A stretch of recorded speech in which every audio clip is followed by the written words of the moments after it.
T-minus 20 seconds.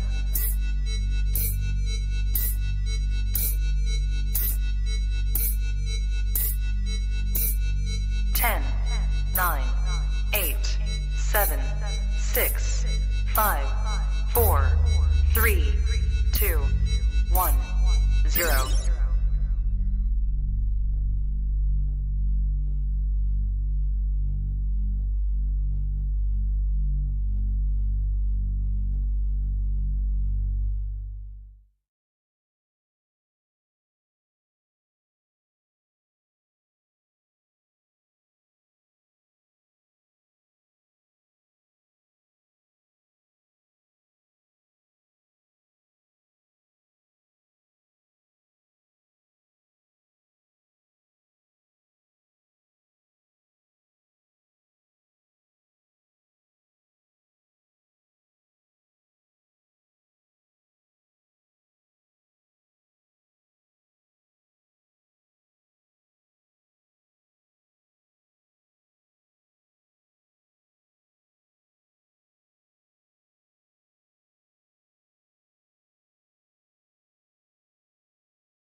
Hello.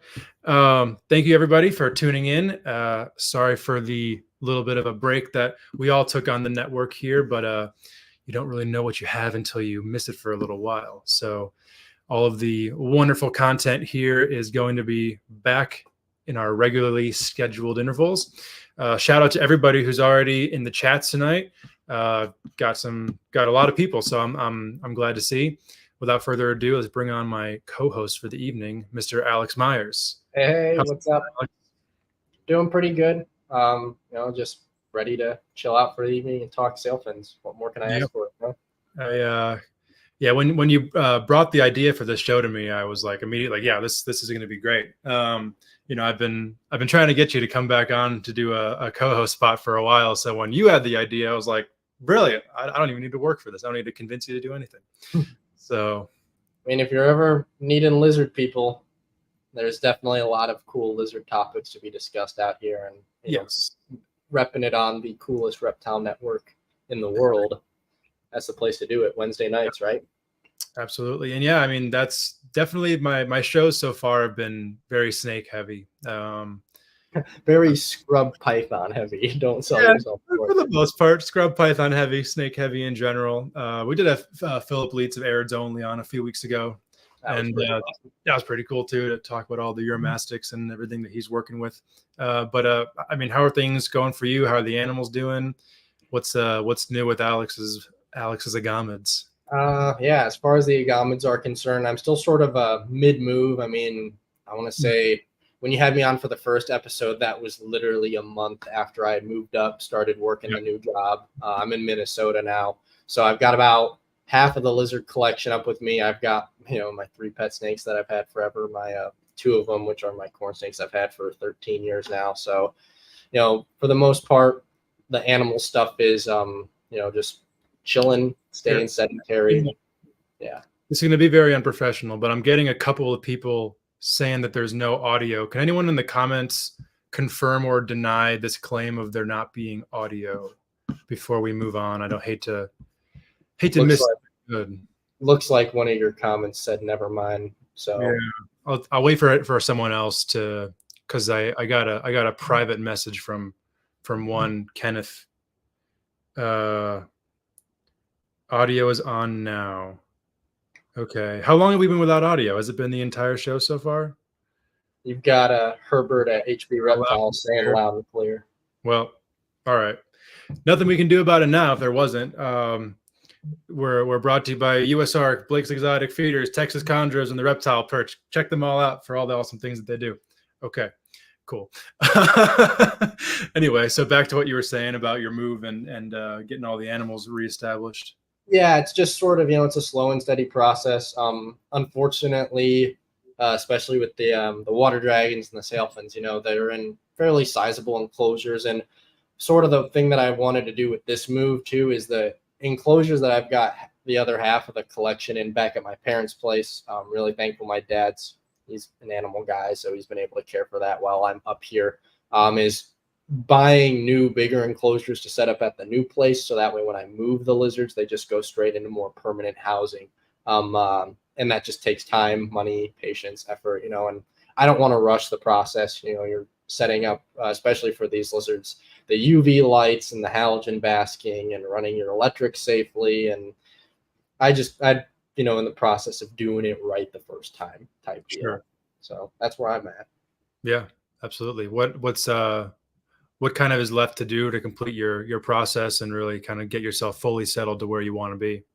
Pretty much it's just a matter of getting the enclosures set up and built. That takes time. Yes. Believe it or not, it turns out, working an adult job for 40 hours a week, and then on top of the maintenance of caring for animals and then trying to fit in time to, build the enclosures on top of the day-to-day ins and outs of laundry, food, grocery shopping. Turns out that all adds up, and it's not as easy as it was when I was living back at home with my folks, where dinner was made for me at 6 and I could spend all evening building cages or messing with an incubator. So day by day, right? Isn't that the motto of the podcast? Yeah, definitely one of them. Yeah, man, it is interesting. I guess we have that perspective of being kids, like kind of heavily into doing reptile stuff and then becoming what amount of adults we are now. It definitely changes things. And not the same as high school and college, dude. That is no. And when that electric bill is in your name, you hear the grief from your parents, but you don't really know what that feels like until you get those. I guess nowadays it's emails and whatnot, but yeah, that's not a fun part of what we do. But hey, it's all part of it, unfortunately, at the end of the day. So I'd rather pay an expensive electric bill and wake up every day with these animals than have none of them at all, So, the people that complain about it are probably the people that don't necessarily have the appreciation for their animals. I'm willing to pay it. I know you sure as hell are.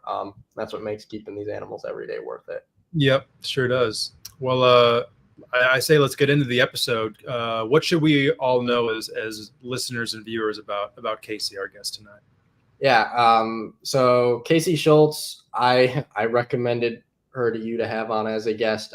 Kasey is a keeper that I am very thankful to have gotten to know over the past few years. I really look up to her work, seeing her growth, especially as a keeper and breeder of Hydrosaurus.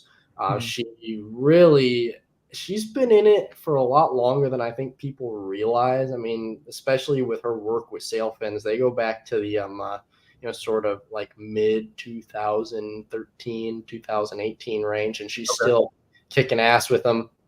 And that's when I stumbled upon her social media pages, because she isn't super active on social media. I don't believe she has Facebook or anything like that.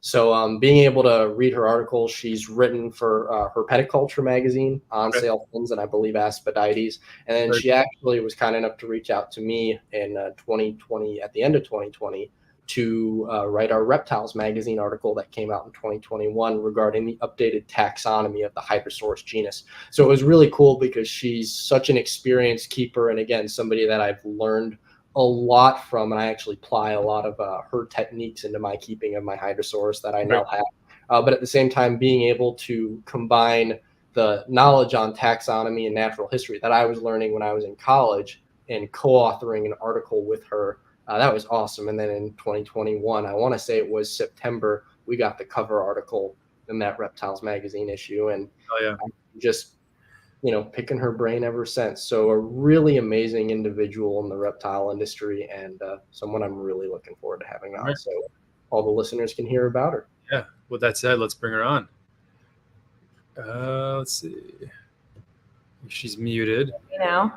Yes, here we go. Well, good evening, Kasey. How's it going? Good. Thanks for having me on, and thanks for the kind words, Alex. I'd also say that it's been really incredible to have the connection with you, and you've taught me just as much as maybe I've taught you. And it's really nice when the two of us can talk together, because I think we create a really well-rounded conversation around sailfins. I have a lot of the hands-on care experience, but you have delved so far into the scientific knowledge when it comes to sailfins that we really complement each other when we talk sailfins. So I'm glad we could do this together and talk sailfin nerd knowledge.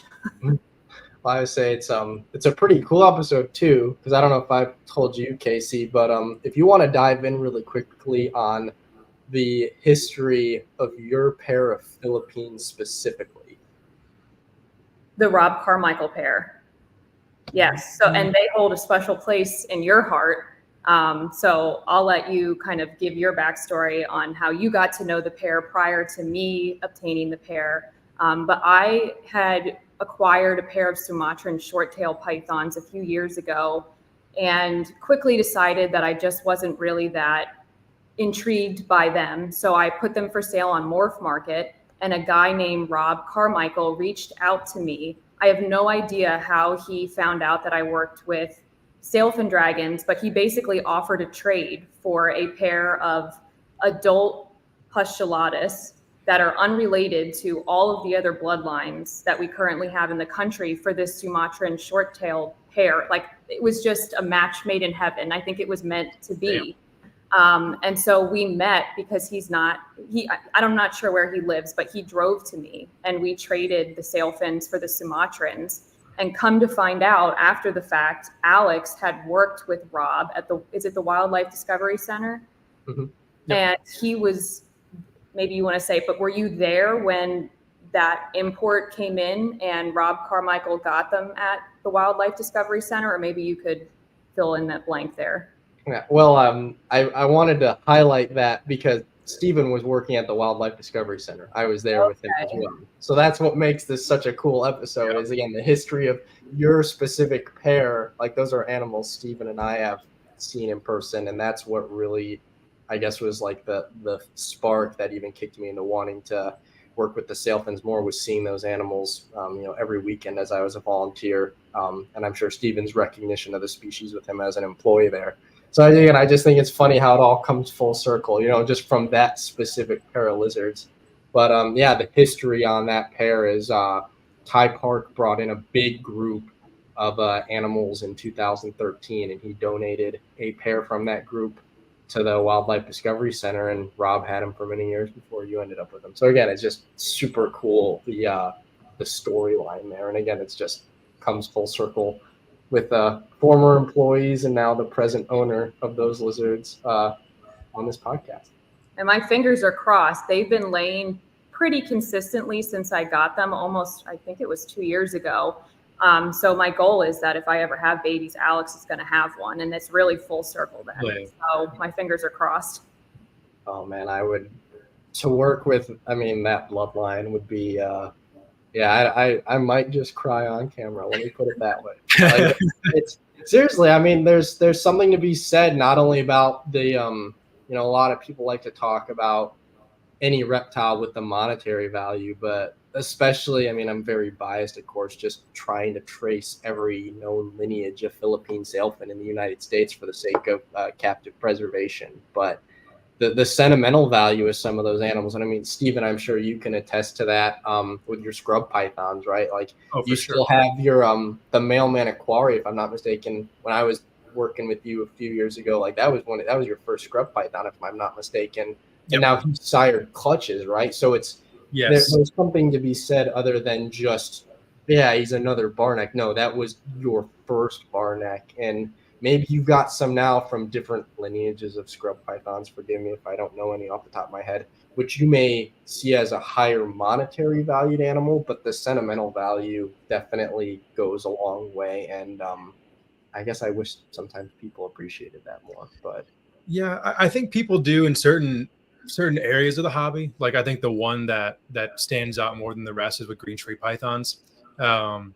Where, you know, their lineages have been tracked for 60, 70 years in some cases. And, you know, not to look at it just from a dollars and cents standpoint, but green tree pythons are one of the more valuable reptiles in the world that are not just like multi-gene morph crosses that are going to crash in price, you know, by a factor of 10 over the next few years.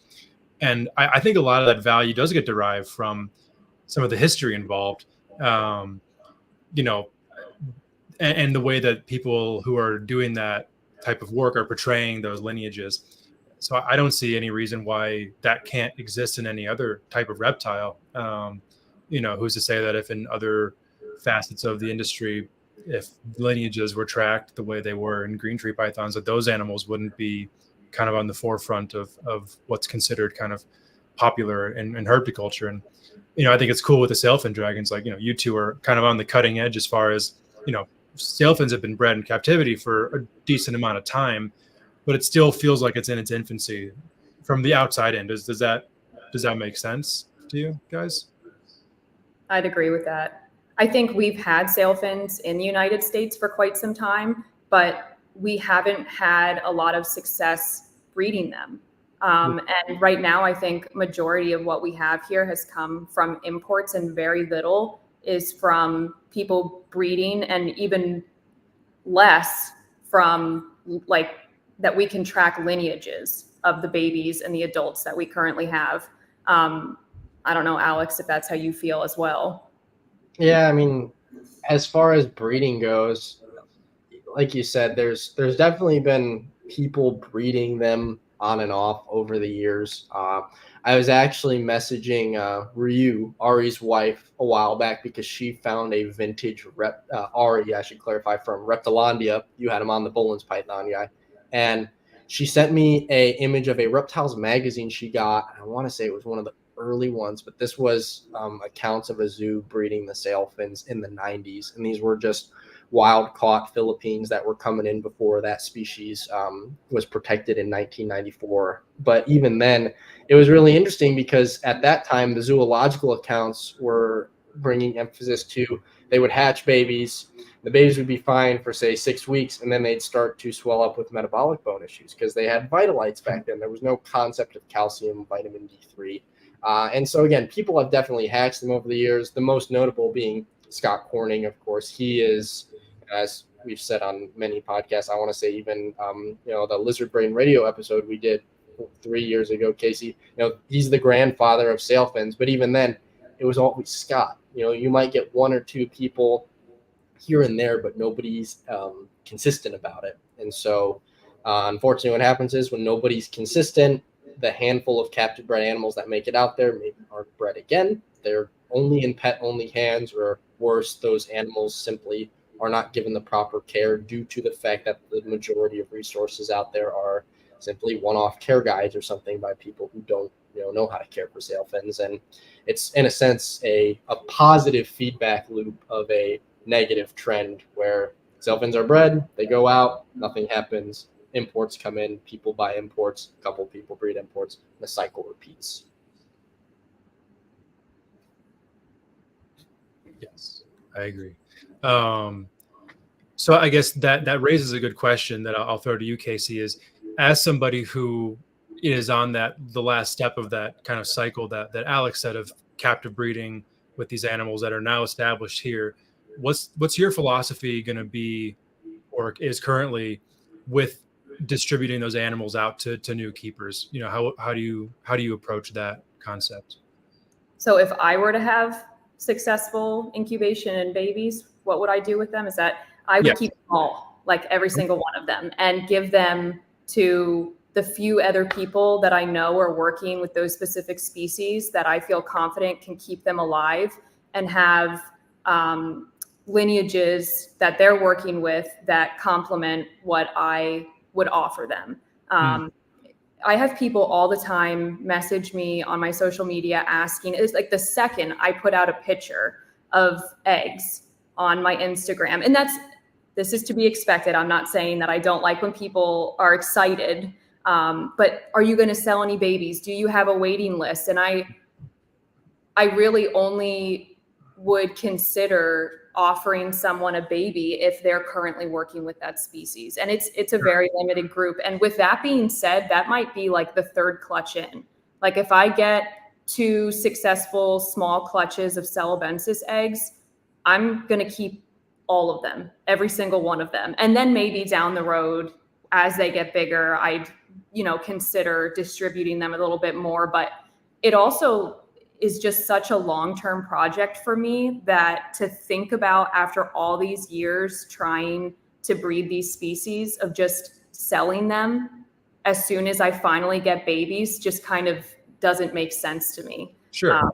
So I want to hang on to them. And I'm also, like, Alex and I have been talking for a long time, want to partner with Alex and the people that he knows in the sailfin world to get babies in the right hand when the time comes. Yeah, absolutely. No, and obviously that's definitely the way to do it. And it always kind of irks me when I see somebody produce a unique species that isn't worked with, and all of a sudden the entire clutch and litter is up for sale. And I'm like, well, you just did all that work for probably nothing in the long run. So and I always tell people too that, like, there is no money in sailfin dragons. None. Zero. They're not worth a lot of money, which is crazy. I mean, they're, to me, the most incredible species of lizard. So you'd think they'd have a higher price tag, but they're really not worth a lot. There's no money in sailfin dragons. So again, for me to just sell off a whole clutch, it's not going to be a significant dollar amount. There's really no benefit to it. So they're definitely all staying with me. Yeah. But from someone on the outside looking in, there seems to be a lot of interest these days in sailfin dragons. And I mean, like you said, you post a clutch and you have people hitting you up for can I get on a waiting list? Can I this? Can I that? I would feel like that would turn into a pretty viable market at a certain point in time, right? I think if there was more captive bred babies available, the numbers would skyrocket. Yeah. I really do. But I also feel like sometimes what we currently have is not trustworthy in terms of the species people are selling. Therefore, the price tag is a little bit lower. That's just my personal opinion. But it's hard to trust what you're purchasing right now. But if someone was captive breeding babies and selling them, you know exactly what they are. You know the lineages. You've seen pictures of the parents, the process. I think there could be some money in sailfin dragons eventually. Sure. Yeah. Kind of to that point about, untrustworthy sources. I whenever I'm at shows or something and I see sailfin dragons, I always send pictures to Alex, and more than half of the time he's like, that's not what the label is. Mm-hmm. What do you think that's a function of? Is that just ignorance on the account of the flipper or whatever, or is it intentionally misleading a customer because the species is more valuable than that species, or what do you think that phenomenon stems from? I think it's just uneducation, and I don't mean that in a negative way. So the last update to the taxonomy of the sailfin dragon prior to the 2020 update was in 1911. Am I saying that correctly, Alex? So there is not a lot of knowledge out there. Like, there just isn't. And so it's really not to anyone's fault that they don't know the difference between all the 5 species now. Like, you'd have to read one of 2 papers to really understand the difference. And more specifically for babies, when they get to be adults, like, you can visually kind of differentiate the species. But with babies, the only way you're going to know is if you're Alex walking through a reptile expo, like counting scales and toe scales. And that's really the only way to tell. So I don't think anyone's intentionally selling things incorrectly. I think it's really just like a matter of not knowing. Sure. do you think it's like farm mix-ups or just like the best guess of whoever's selling it? Or I think they just come in really big shipments, and you have no idea what you're getting. I don't think when they're shipping them, they know. I don't think when they get to this country, we know, and people are just taking their best guess at that point. Alex, I know you want to say something, so I'll let you jump in here. Yeah, I say you hit the nail on the head there as far as, they just come in these big shipments. I am in a bunch of like Indonesian WhatsApp groups. Well, the WhatsApp social media is like a really popular thing in Indonesia, so I just casually slid into a bunch. And for the most part, all the stuff that I see as far as how they're collected and how they're shipped, like you were saying, Kasey, you have lizards coming from Sulawesi Island. You have lizards coming from Halmahera. You've got lizards coming from Ambon. They're all jam-packed together once they make it to Jakarta, and then they're shipped internationally. And so, then these U.S. distributors more than likely just get in a giant, assorted sailfin order, and they don't have the time, or like you were saying, quite frankly, they don't have the knowledge. And so, like Steven said, I get a photo, and what do you know? There's a Microlophus labeled as a Celebensis and a Amboinensis labeled as a Weberi, and it's just unfortunately a mess that isn't quite easy to fix, which sucks too, because one thing I've definitely noticed from a handful of American sellers is if they're in some of the Indonesian Facebook forums, they've started selling the subadult sailfins, like you were saying, which are easier to identify. But for example, they might have a female, let's say Hydrosaurus celebensis, the Sulawesi black sailfin lizard, and quite literally, they're labeling it as a Bantaeng locale. Like, did you go to Sulawesi and collect it straight from Bantaeng, South Sulawesi? Like, are you positive? Or is that what you saw somebody posted on an Indonesian forum? You're like, well, mine kind of looks like that. I mean, that's sort of the thing that, again, to me, I'll just try and key it down to the species. But until I can fly to Sulawesi and get the permits to hand collect stuff from Palopo, Maros, and Sopeng, who's to say the locality specific, and arguably even the species specific. Would you want to highlight maybe some of the integrate zone animals that you've seen come in? Sorry, Alex, say that again. Oh, did I cut out? Oops. I think it was my computer. No, I was going to say, aside from the, locality specific animals, which sometimes are advertised, the other thing is that we've talked about are the integrate zone animals. And I believe you've got some experience with those. Do you want to sort of highlight what goes into that so the audience can hear? Like the hybrids, like Medusa? Or not even that, but say like the your Celebensis female, for instance, and some of the when you've hand-picked babies, what are you looking for in that case? When I handpick babies, you are the person that I reach out to. So I feel like that's a question better suited for you than for me. But yeah, so I actually do have one female. If you're talking about the one female Celebensis that I thought she was Microlophus at first. Then I was told she was Celebensis, but now I'm pretty sure she's Microlophus crossed with Celebensis. So there is a whole bunch of quote unquote intergrades or crosses that come in. But I also feel like it's really important for us to help other people or to educate other people on what they're keeping, because not that it's bad to create the tribrids, the hybrids, crossing of species, but it really gets more confusing of what we're keeping in this country. And if the goal, or at least I think my goal and maybe Alex's goal, is to create more pure crosses, then having people not understanding what they have, like you have a breeding pair, little do they know it's a Microlophus and a Celebensis. Now they breed those together. Now you have a hybrid. Now you sell that as Microlophus. Now someone else purchased that. It's a hybrid. They breed it with something else, and so on and so forth. You get where I'm going with this. But I think that's also an issue too, is that people do, or they come in like that. They come in as hybrids, but they're selling animals that are just crossed species wise as well. Is that an issue that's pretty common these days, as far as just like the muddied waters of lineages? I haven't seen too much on like morph market, for example. That's been like a glaring obvious hybrid. But like I've created hybrids. There's absolutely tribrids out there. Alex, what's your experience with seeing the hybrids and tribrids around? All of the legitimate hybrids that I've personally seen have always been through secondhand sellers. So occasionally, I can think a few months ago, I had somebody message me out in California that somebody was trying to sell them some sailfins. And the photos that they showed me, in a sense, they said that they had Philippine sailfins from Scott Corning.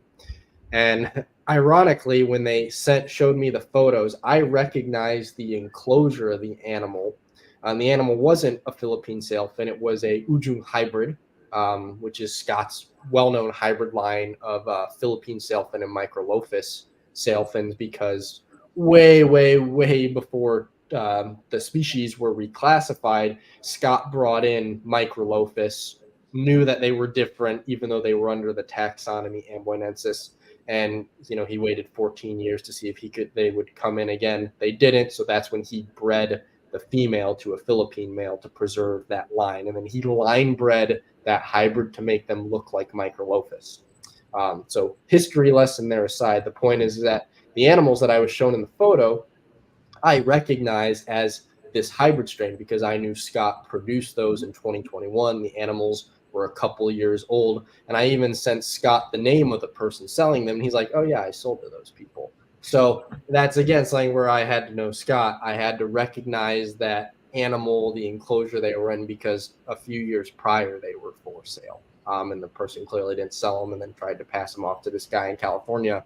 Unfortunately, I don't know where they're at now. But aside from, I guess, legit hybrids from captive breeding like Scott's Ujung line, as you highlighted, Kasey, definitely there are areas specifically on the island of Sulawesi, which is the only island in the range of the sailfins where Hydrosaurus celebensis and Hydrosaurus microlophus are endemic to. So it's the only island that there's two species of sailfin on for now. More than likely, there are other islands yet to be discovered, or more other islands where we're yet to discover there's multiple species of Hydrosaurus on there.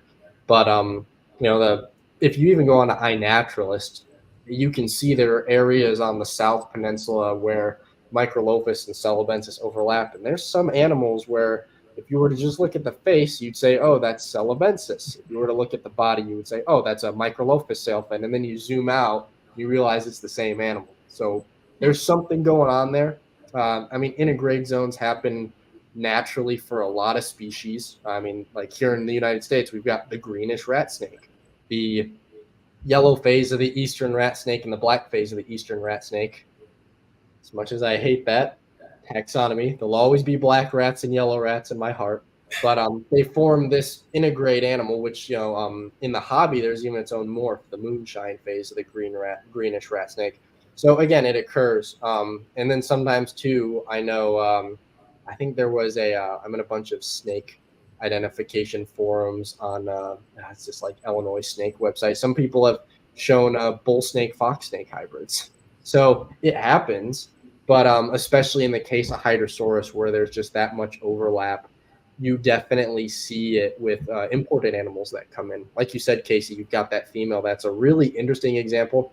I personally think she's celebensis, or at least a high percentage of it. You showed me her labial scales, and her overall body morphology looks a lot more like a celebensis than your female Microlophus.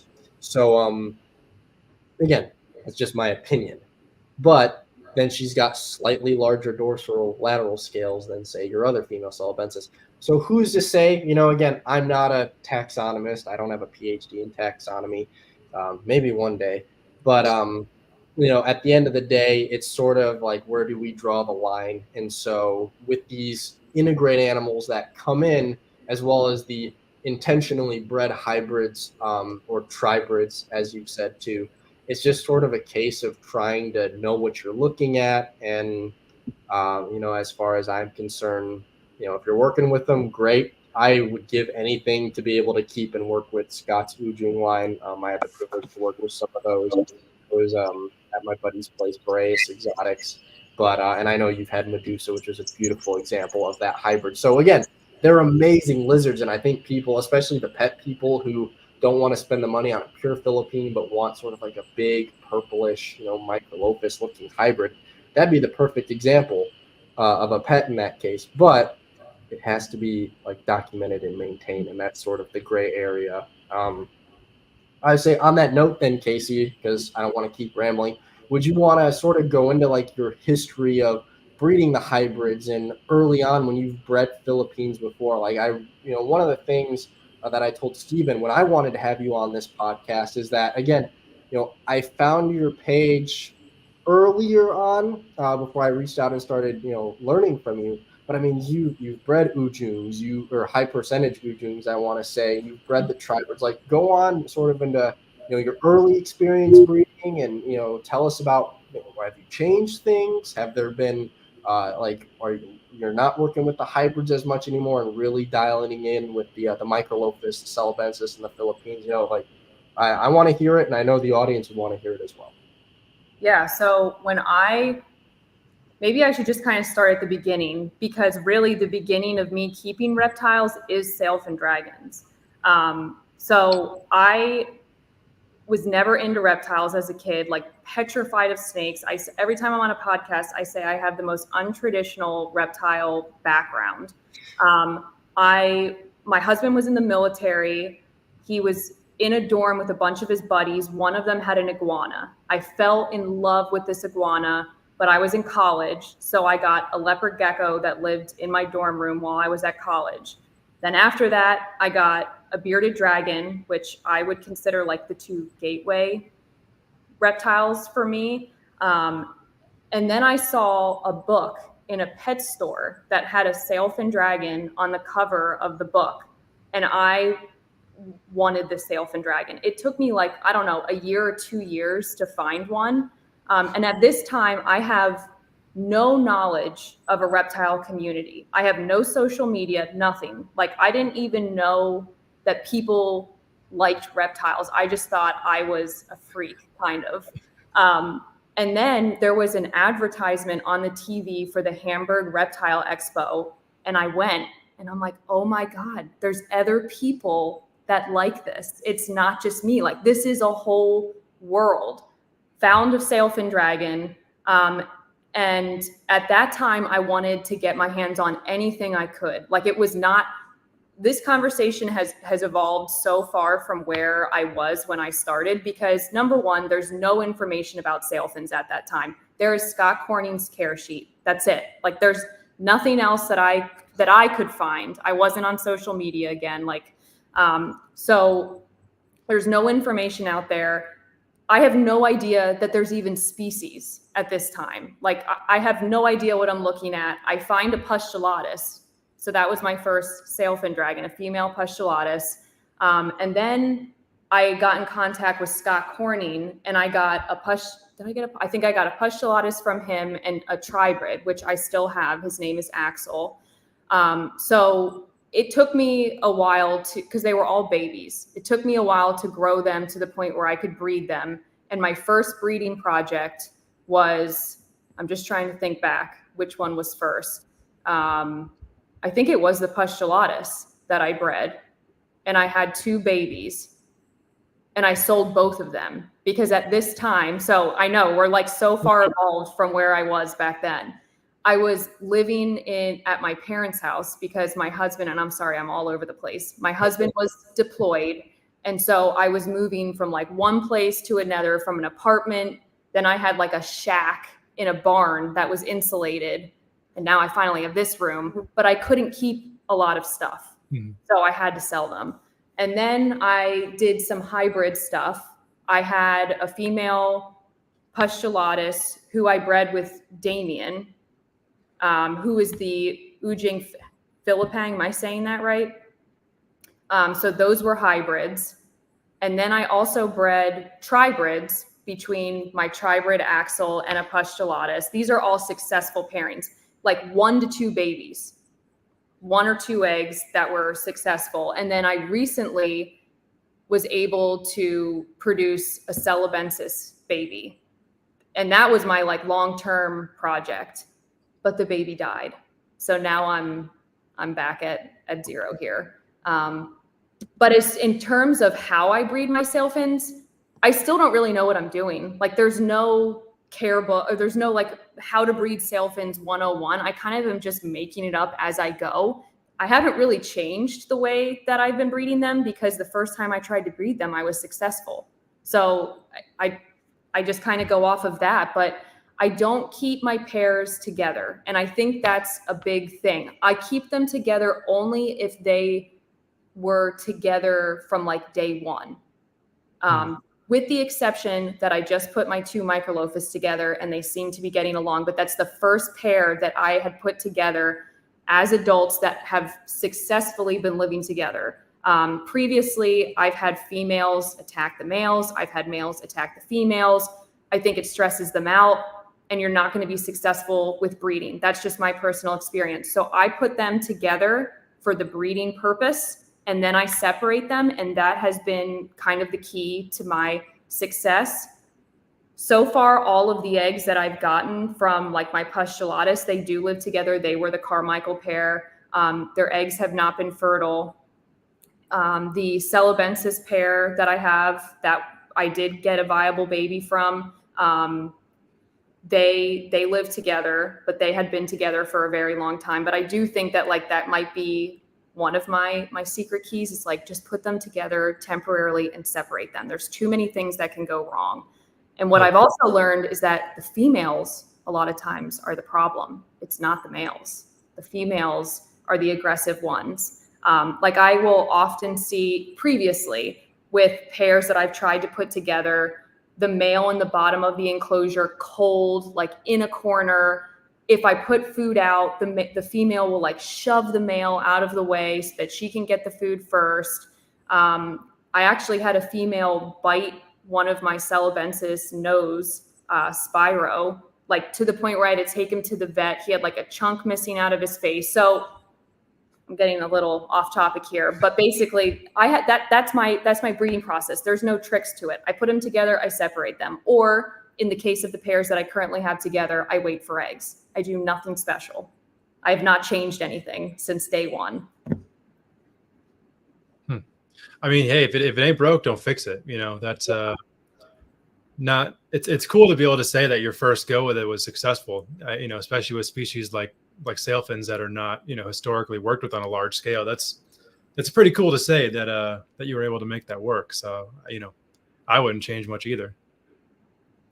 Yeah, and unless someone has another like magic solution to how to breed sailfins, and maybe Scott Corning does. He'd be the only person that I'd maybe, you know, reach out to. But I think it's kind of just whatever works for you with the sailfin dragon. So much more than breeding, just keeping them in general. Whenever someone messages me and says, how do you keep your sailfins, which is such a vague question in general, my response is usually, this is what I do, but I'm telling you right now, you're going to need to figure it out on your own. What I've experienced is that every single sailfin that I keep is different. Overall, their needs are, you know, the heat, the humidity, the same, but they all kind of require different things. They might not get along with this sailfin. They might get along with this sailfin. So I think with breeding and keeping them, it's very trial and error. It's different for each setup that I have here a little bit. So it definitely keeps me on my toes, but I'm constantly changing things. What are some changes that you've made over the years that you feel like have really benefited your animals and you as a keeper? Well, number one would be not keeping pairs together unless they have been together. So we've already talked about that. The water is, I talk about this all the time, every podcast I'm on, because I still haven't figured it out. The water is such a tricky situation for me. They poop in their water bowl. They drink in their water bowl. They swim in their water bowl. They need clean water. Yeah. And right now I am literally dumping Rubbermaid containers out once a day. Yeah, maybe not- once every other day. I used to do it more, and now I can't keep up with it because I have kids and a life. But I've tried different like filtration systems, or like I don't even know what you'd call it, not a filtration systems, but different ways to like circulate the water. Sure. But they poop in the water and it clogs the circulation system. And so I have not found a decent way to manage the water. So that's ever changing. And I wish that I could say that I've figured something out for that, but that's still something I'm looking for a solution to. What I do right now works for me. But also things like their diet. I have diversified their diet so much at this point from where I started. Like kale, collard greens, carrots, that was kind of like bananas, blueberries. When I first started with sailfin dragons, it was those kind of just basic items that I would feed them. And now over time, I'm feeding them so many different things: tilapia, fish, turkey, chicken, reptilinks, all sorts of different foods. And I can see a difference in the way they look. I can see a difference in their color. I try and give them a lot of like high carotenoid foods, and that's something Alex has talked with me about before. So things like carrots that I honestly think changes their coloring and makes a significant improvement in the way they look and behave. And also just things like higher is not better with your enclosure. I always just thought like you need this massive, beautiful enclosure for your sailfin dragons, and that's what's best for them. It's not.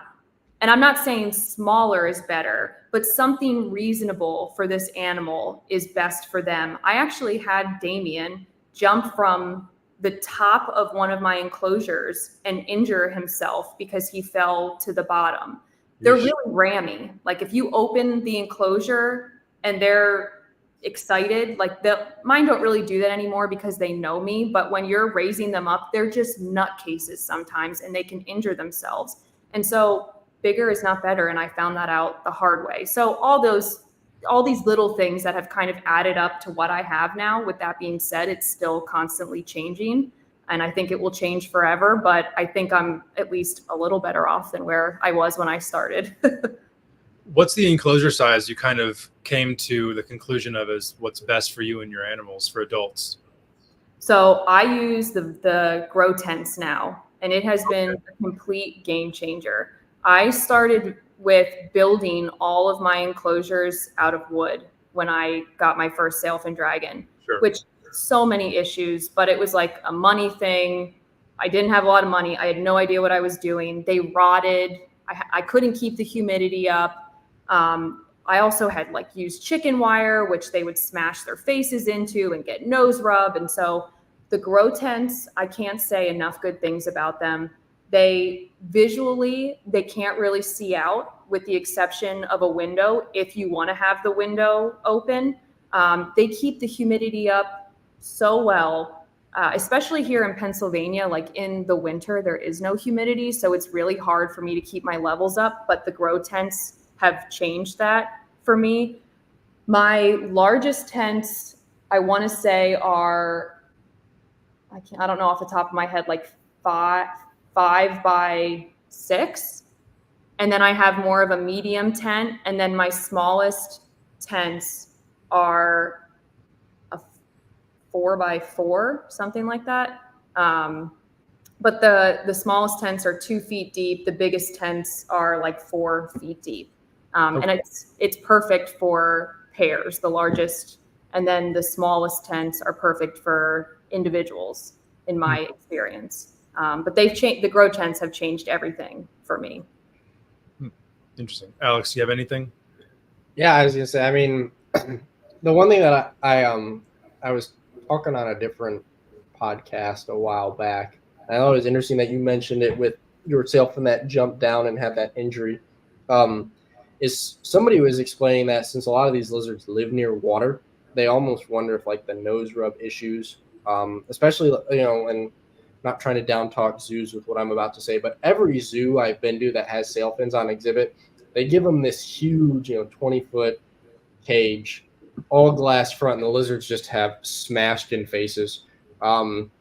And to me, that just didn't make sense because, the argument was always, oh, they need these big cages, otherwise they nose rub. Well, they're in literally building-sized cages and their faces look worse than, your animals, which have perfect faces in these grow tents, even though, like you said, they're about, like the 5 foot square, 6 foot tall. So it's still 25 square feet. That's the floor space of, say, an 8 foot by 3 foot cage, give or take a foot of square footage, since if I believe my math's off there.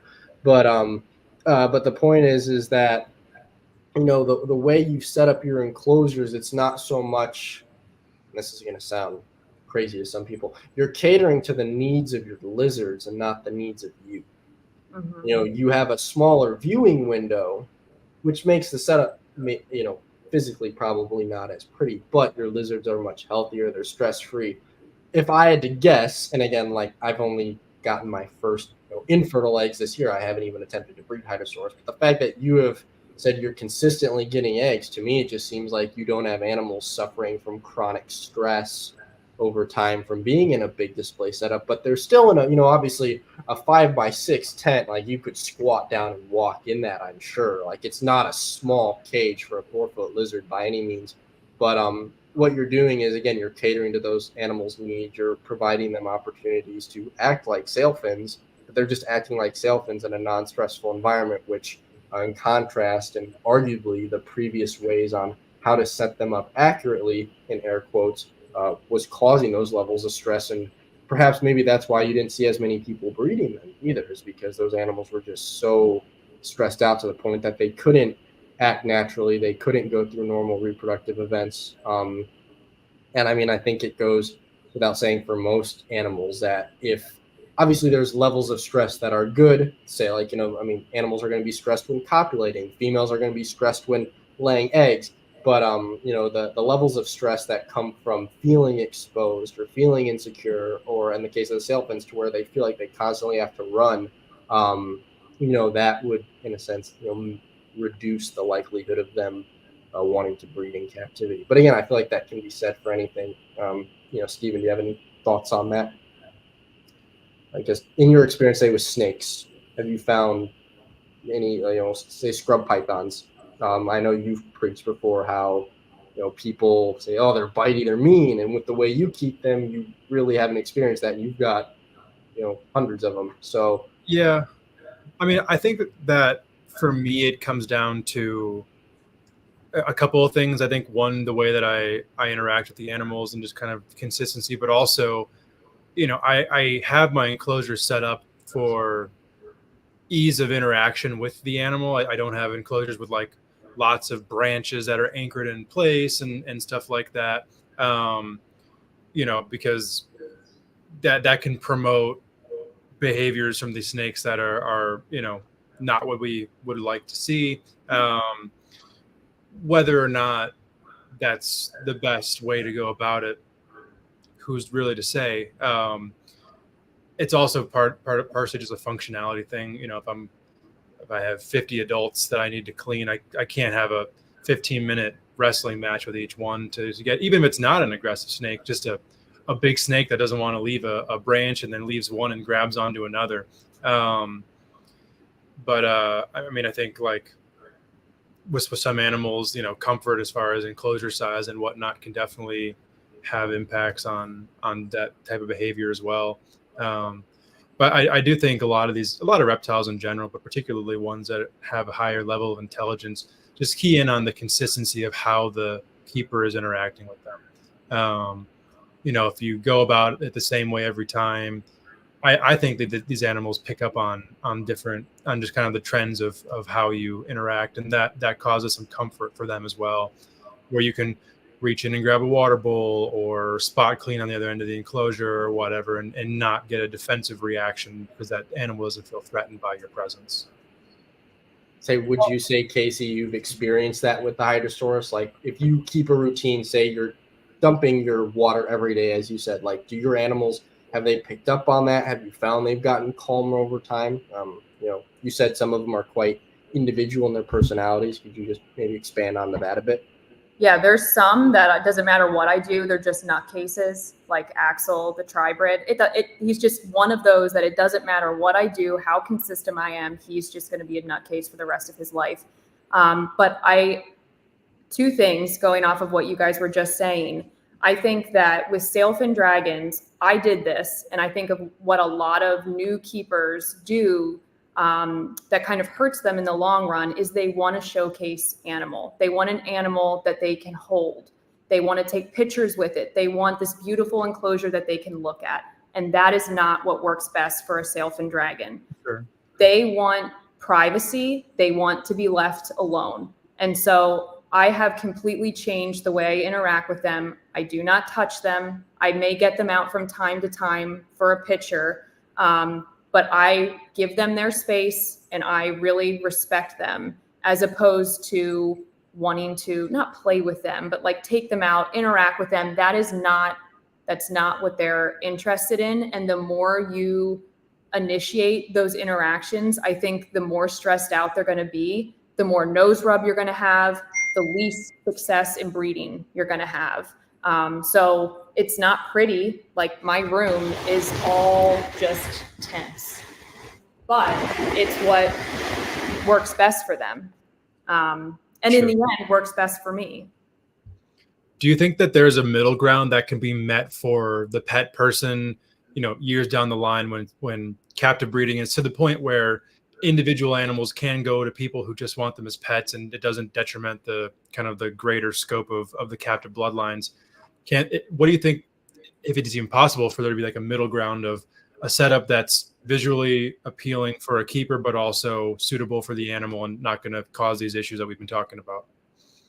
Absolutely. And I think there are people that are currently keeping them in gorgeous setups, elaborate setups, huge setups. And again, this is kind of why I keep going back to, they're all different. Like it's so unique to each situation and to each specific sailfin. And if it works for you and your sailfin's healthy, go for it. I tried it. It didn't work for me, but I know that there are people currently keeping sailfins a lot different than me, and it's working great for them. So I think it's really just a matter of trial and error with what you currently have. Fair enough. From your experience, does it seem like the captive bred animals chill out a little bit compared to their wild caught counterparts? I almost feel like it's more species specific than it is wild caught versus captive, but that's just been my experience. I don't have any experience with Weber sailfin, so I can't speak to them. Axel's a nutcase, so he has Ammonensis in him, and I think that's where he gets his nutcase-ness from. The Pustulotus, in my opinion, are not crazy, but they're a little more wild.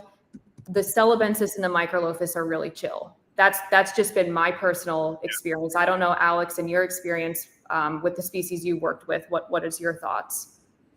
Yeah, I mean, the two Pustulotus girls I'm working with now, one of them is absolutely ridiculous. I have a huge love-hate relationship with her. But part of me wonders if like she was incubated too high. Sorry, I just saw the chat. Damn it, MJ's the boss is in the house. That was me.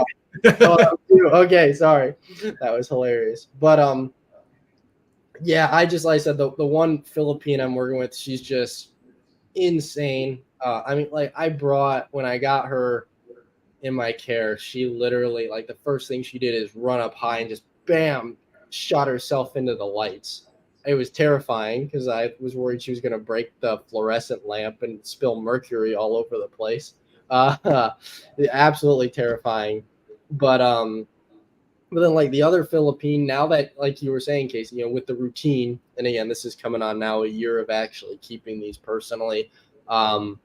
It's she's doesn't mind if I'm servicing the enclosure. If I get near her, she'll run up onto the high shelf. But and then again, that's two Philippines, and I ideally I'd like to be getting more to sort of compare. But from the Philippines, I mean, even at the Wildlife Discovery Center, Stephen, you can remember that pair when they were in a big 12-foot cage there, and we'd open one side and they'd just run to the other. So sounds about right. But, you know, the Celebensis that I just picked up a couple months ago, you know, they were super flighty for the first couple of weeks. And then once they realize I bring them food, you know, I feed them after work as soon as I get home. And, yeah, they don't really care. The male lets me give him chin rubs and stuff. And I mean, they're subadults, so they're not even full size. They're only about 2 feet. Females probably pushing 28 inches or so. But even then, you know, I try to be very hands off with my keeping. You know, when I'm interacting with them, it's only for that, you know, 5 minutes when I'm hosing down the cage, filling up the food, and changing the water. And then they're left to their own devices. So I'm not going in there and just, you know, grabbing them, you know, trying to show them off on Instagram, you know, per se, as you said, Kasey. And even then, though, the one thing I will say, a couple times I visited Scott's place, you know, that's the only time he gets photos for his social pages, because that's the one time of the year that then we go in, we grab them, we get them outside, we have them look nice, and then we leave them alone for a year. And so that's something I'll probably lean towards. I say, like, just today, I finally uploaded some images. My sister was kind enough to take one of the Pusty girls, and I just, again, had her for a year, didn't touch her, never took her out. And then I went in, grabbed her, took her out in the sun. She looked gorgeous. And, you know, it's sort of like establishing that healthy line. Otherwise, as far as what you were saying about your tribrid, yeah, everybody that I've talked to that works with Amboinensis says they're the absolute worst. I'm hoping if I can get captive bred ones someday that maybe that'll help. But yeah, I have like trauma from hearing stories from Scott when he said he'd bring in 20 wild caught Amboinensis back in the day, and after 6 months you'd have 2 left, because just the chronic stress accumulates with them so much, and they're dropping tails, and, you know, it's, yeah, I don't know. I mean, to be fair too, Axel might just be crazy because he's a tribrid, so he doesn't know what he is. You know, shout out to the people who like Jurassic World, you know, that's the Indominus Rex syndrome there. So, yeah, I mean, they're fun. I just enjoy because I think they look cool. So again, I don't have to handle anything to appreciate it either. And I think part of that also just comes from the fact that I grew up with a fish tank. So I'm used to having cool stuff that you only look at. You know, you can't exactly reach into a tank and grab a neon tetra because you will kill it. And it's, you know, sailfins, it's not that drastic, but there is definitely something to be said about the, again, that idea of chronic stress, where take them out once in a while, get some nice photos outdoors, and then throw them back in their cage for a year and just appreciate, you know, being able to, you know, spray them down, feed them, and interact with that animal a little bit every day, but let that animal be in its enclosure. And I mean, your adults that you post the photos of, Kasey, I think that's a perfect example of that. They look stunning, they look healthy, well hydrated, and you don't really do much with them, you know? Yeah, it definitely took me a while to get over the fact that I couldn't hold them and interact with them more, because they're incredible looking. Like, I finally get my hands on sailfin dragons back when I first got into them, and now I can't really interact with them. So it took me a little bit to get over that, but now I feel like and I'm sorry, I have a fly infestation in my room. We talked about this earlier. I don't know if anyone else in Pennsylvania has this problem this time of the year, but it's so humid and hot out that I think they all just come in my room, and there has to be 10,000 flies in my room right now. So I'm sorry for. No worries. But yeah, definitely the least interaction with them, the better. So with some of these animals, and by like a species by species basis, kind of being more flighty or whatnot than others, do you think that's going to affect kind of popularity in the trade in the long run? Will some species kind of become more sought after than others because they generally have a little more chill personality? What are your thoughts on that? Well, Alex, that's actually a good question. Do you personally think that Amboinensis is the least popular, in my opinion, right now because of its availability or because of their flightiness? What's your opinion? I mean, I think people just kill them. That sounds so terrible, but I mean, they're $250 at a reptile show, so they get them. People, maybe, and again, no shame, not trying to sound negative towards, say the pet keepers, but say, somebody who hasn't done a ton of homework, they pick up, maybe they've got a little bit of pocket money, pick up a Amboinensis sailfin, they pick up an exoterritorium, fill it with water, the whole 9 yards there. And yeah, you're just creating a cold, stressful box from an animal that was just taken out of hot, humid Indonesia. And with that species, again, for whatever reason, people have just noted they don't thrive very well.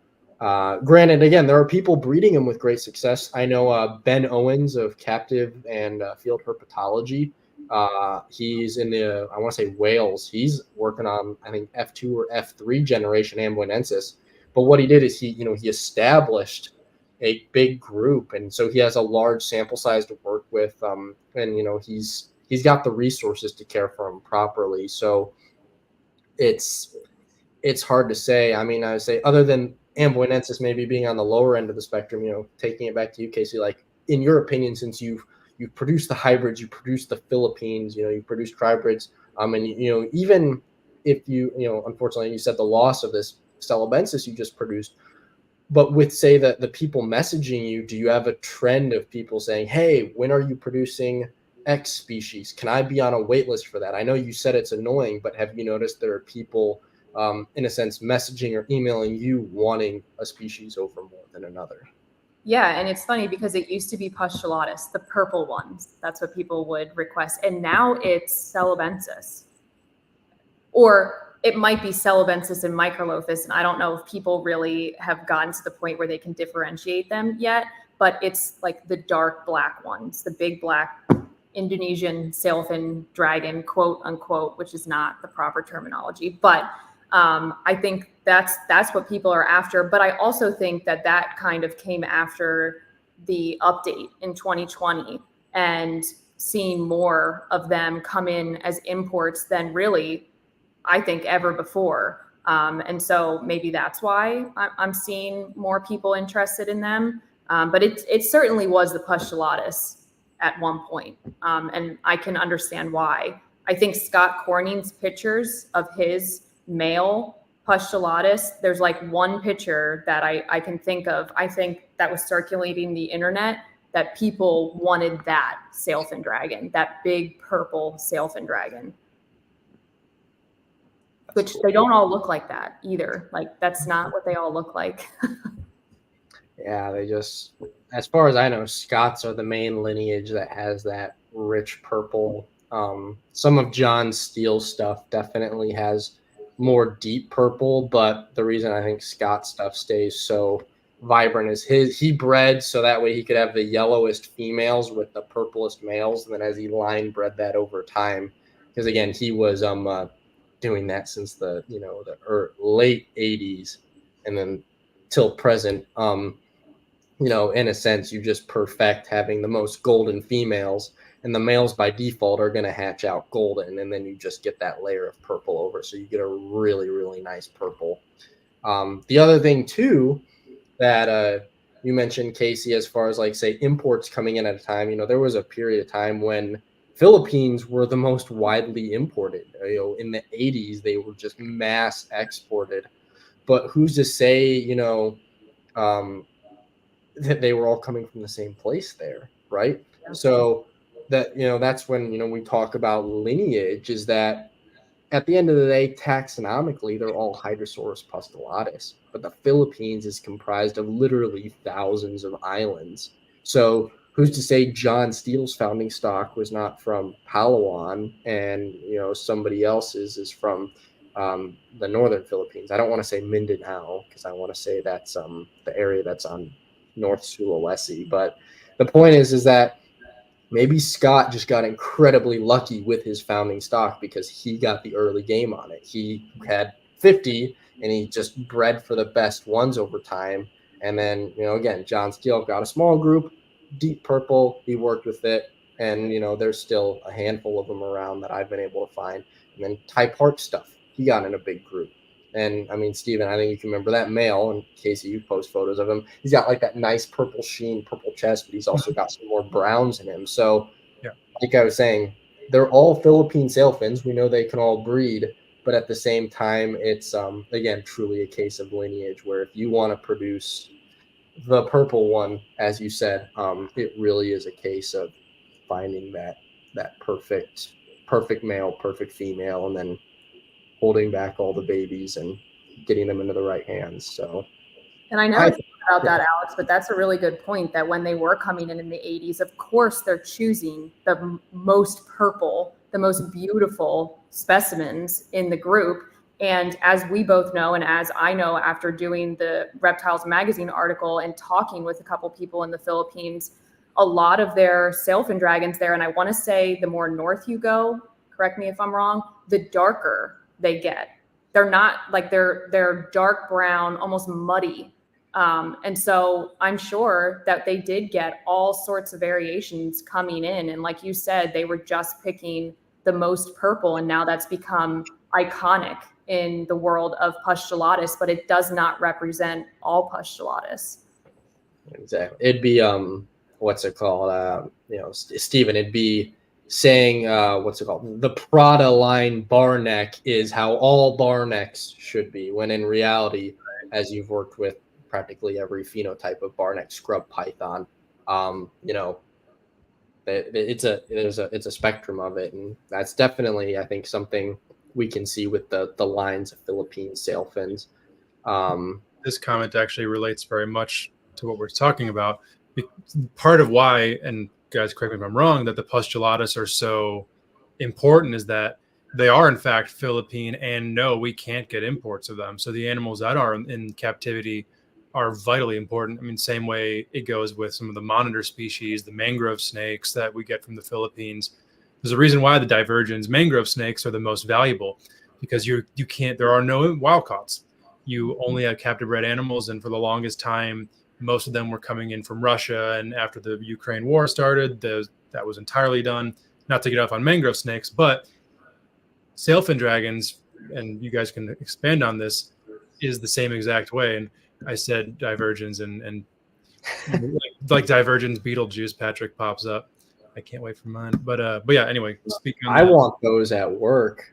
We produce melanota, but I want divergence there. They're pretty great. I'd have to say they're pretty great.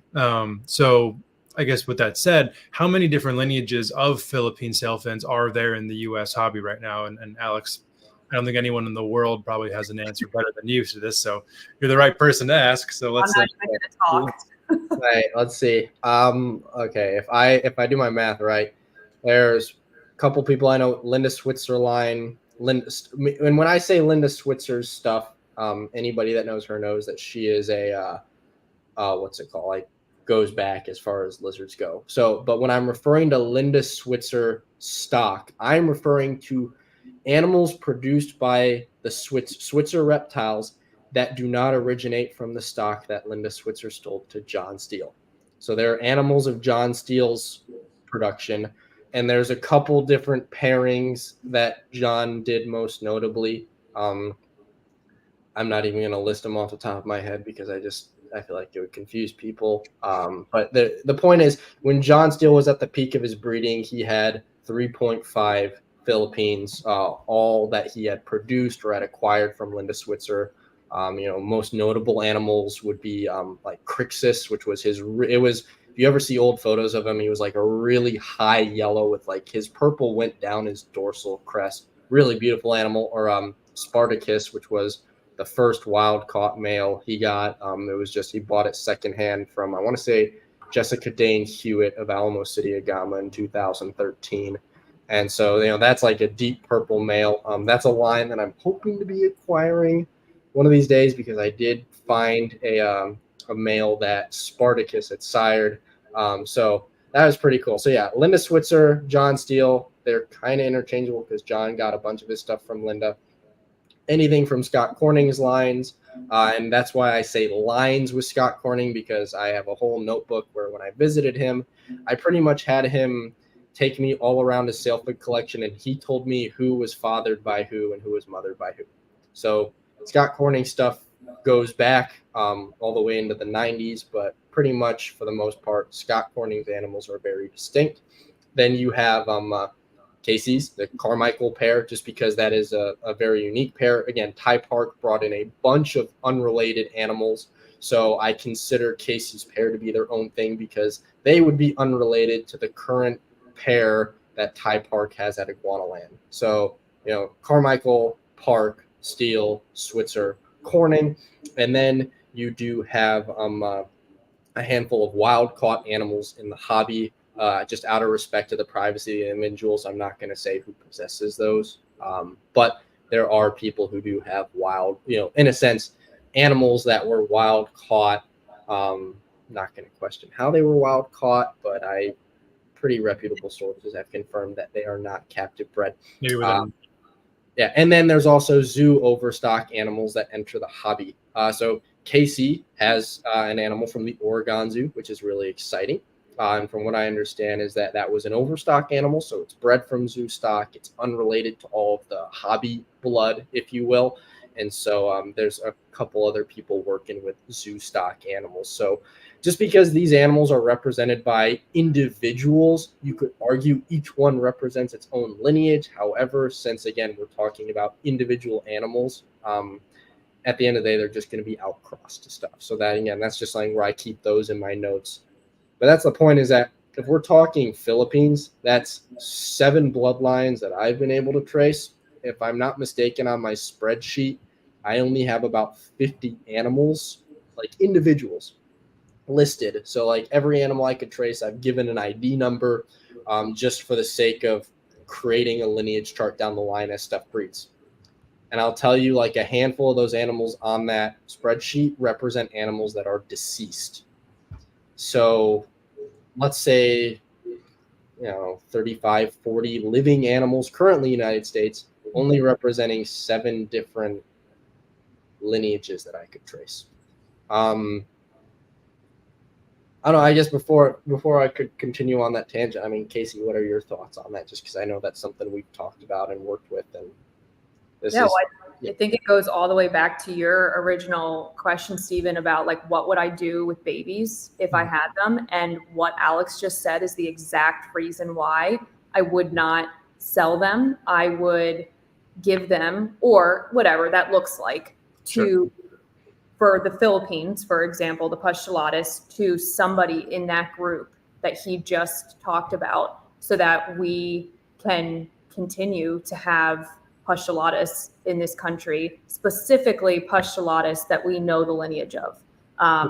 So that's you just kind of like hit the nail on the head with kind of full circling why I think, I would say probably majority of the people in the small sailfin group that we talk to right now would say the same thing I just said, that they're going to trade or give or sell to the people that are working with the species that they're breeding.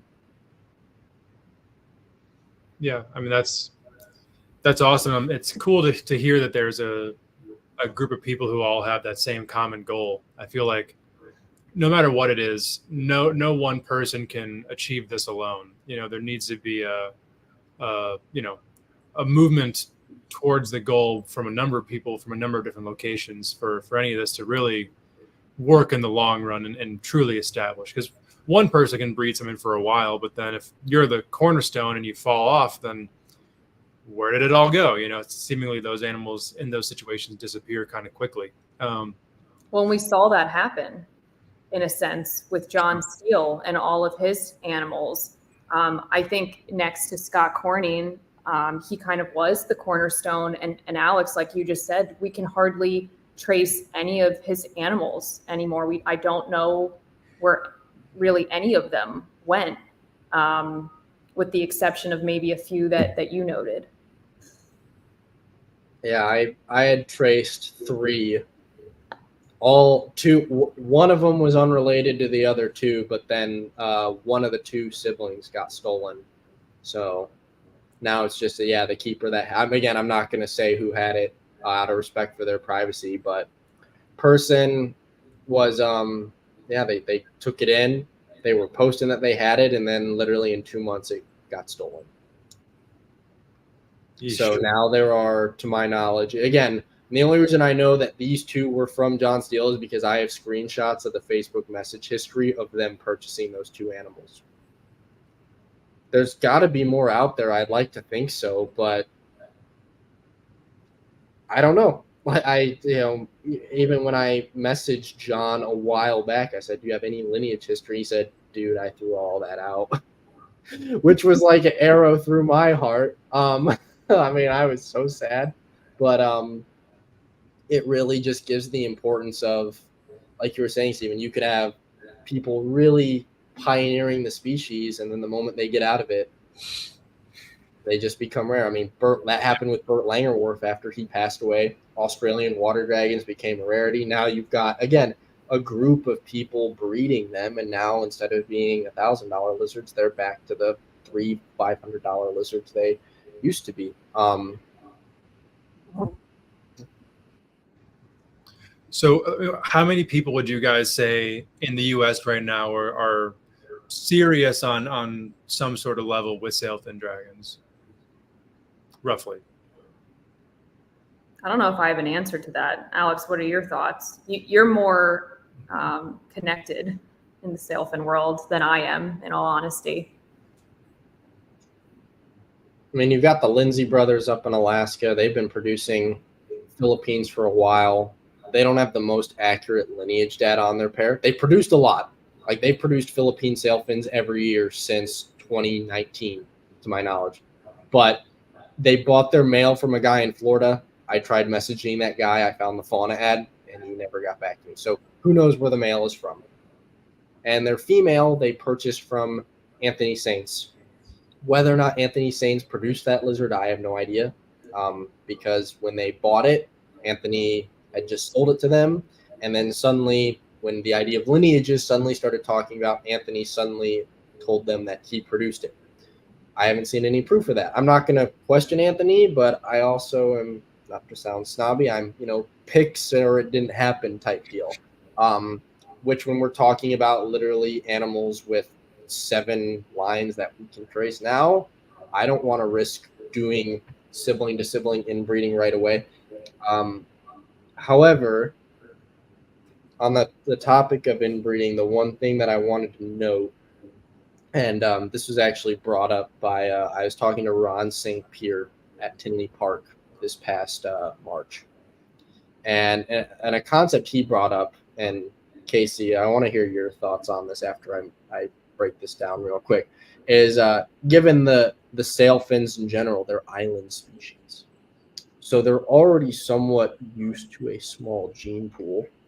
And the other thing that, unfortunately, I've had to accept is even the animals that I deem pure had to be produced by somebody, right? Even Scott's stuff, some of Scott's founding stock comes from one male. They were line bred, and that's why they look beautiful. So it's the fact that, some of those line bred animals are still producing, then sort of begs the question of, am I really just wasting a bunch of my time trying to keep track of these lineages if the species ecology, being an island species, being used to a small gene pool, is already equipped to, we can handle quite a few generations of the same male on both sides of the family. You know what I mean? So like, what are your thoughts on that then, as far as like, is it worth keeping track of some of this, or do you think as long as people keep breeding them, say the Lindsay brothers, right? They're animals, they just have a pair. The offspring is heavily represented in private collections. Does it really make a difference? Because each individual animal, despite being siblings, has its own set of genes. So whether it's outcrossed to something directly related or not, it's just going to create another mix. So I know that was a crazy, complicated thought, and I probably worded that awfully, but hopefully it makes sense that, the species is an island specialist. So maybe to some extent they are used to sweet home Alabama. Well, I think for the moment, it is important to keep track of the lineages.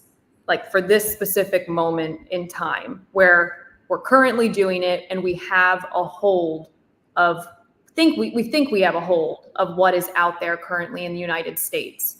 I think that if people become more successful with breeding, it's going to get out of control and it's going to get harder. And to your point, like, is it worth it at that point? But for the moment, there are so few people that I am personally aware of breeding that we are capable of tracking, and we should. That's my thought. And that maybe in 5 years, we should have that conversation again. Fair enough. I guess it's one of those things where you'll see when you get there, as far as, you know, you can guess as much as you want until it actually kind of comes full circle. Cool. Well, my brain is like processing all of that now, and I'm just second guessing everything I've spent all of these years. Don't second guess anything. I think what you've done is invaluable at this point. I mean, whether or not a species is heavily affected by inbreeding depression, they're not going to be hurt by outcrossing. So why not?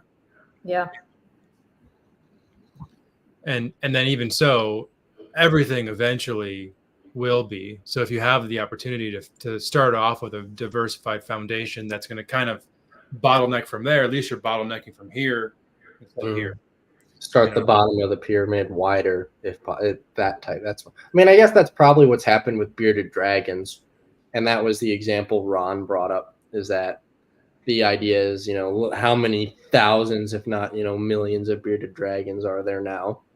Yeah. I know there's at least one, because my brother has one that he's had for 11 years. But what's it called? You know, it's like the idea that the founding stock of those bearded dragons was small. So almost what he's been breeding for is what would nature select for. You're not necessarily keeping the prettiest one, even though that's, say, what, you know, Steele and Corning did for their iconic looking animals.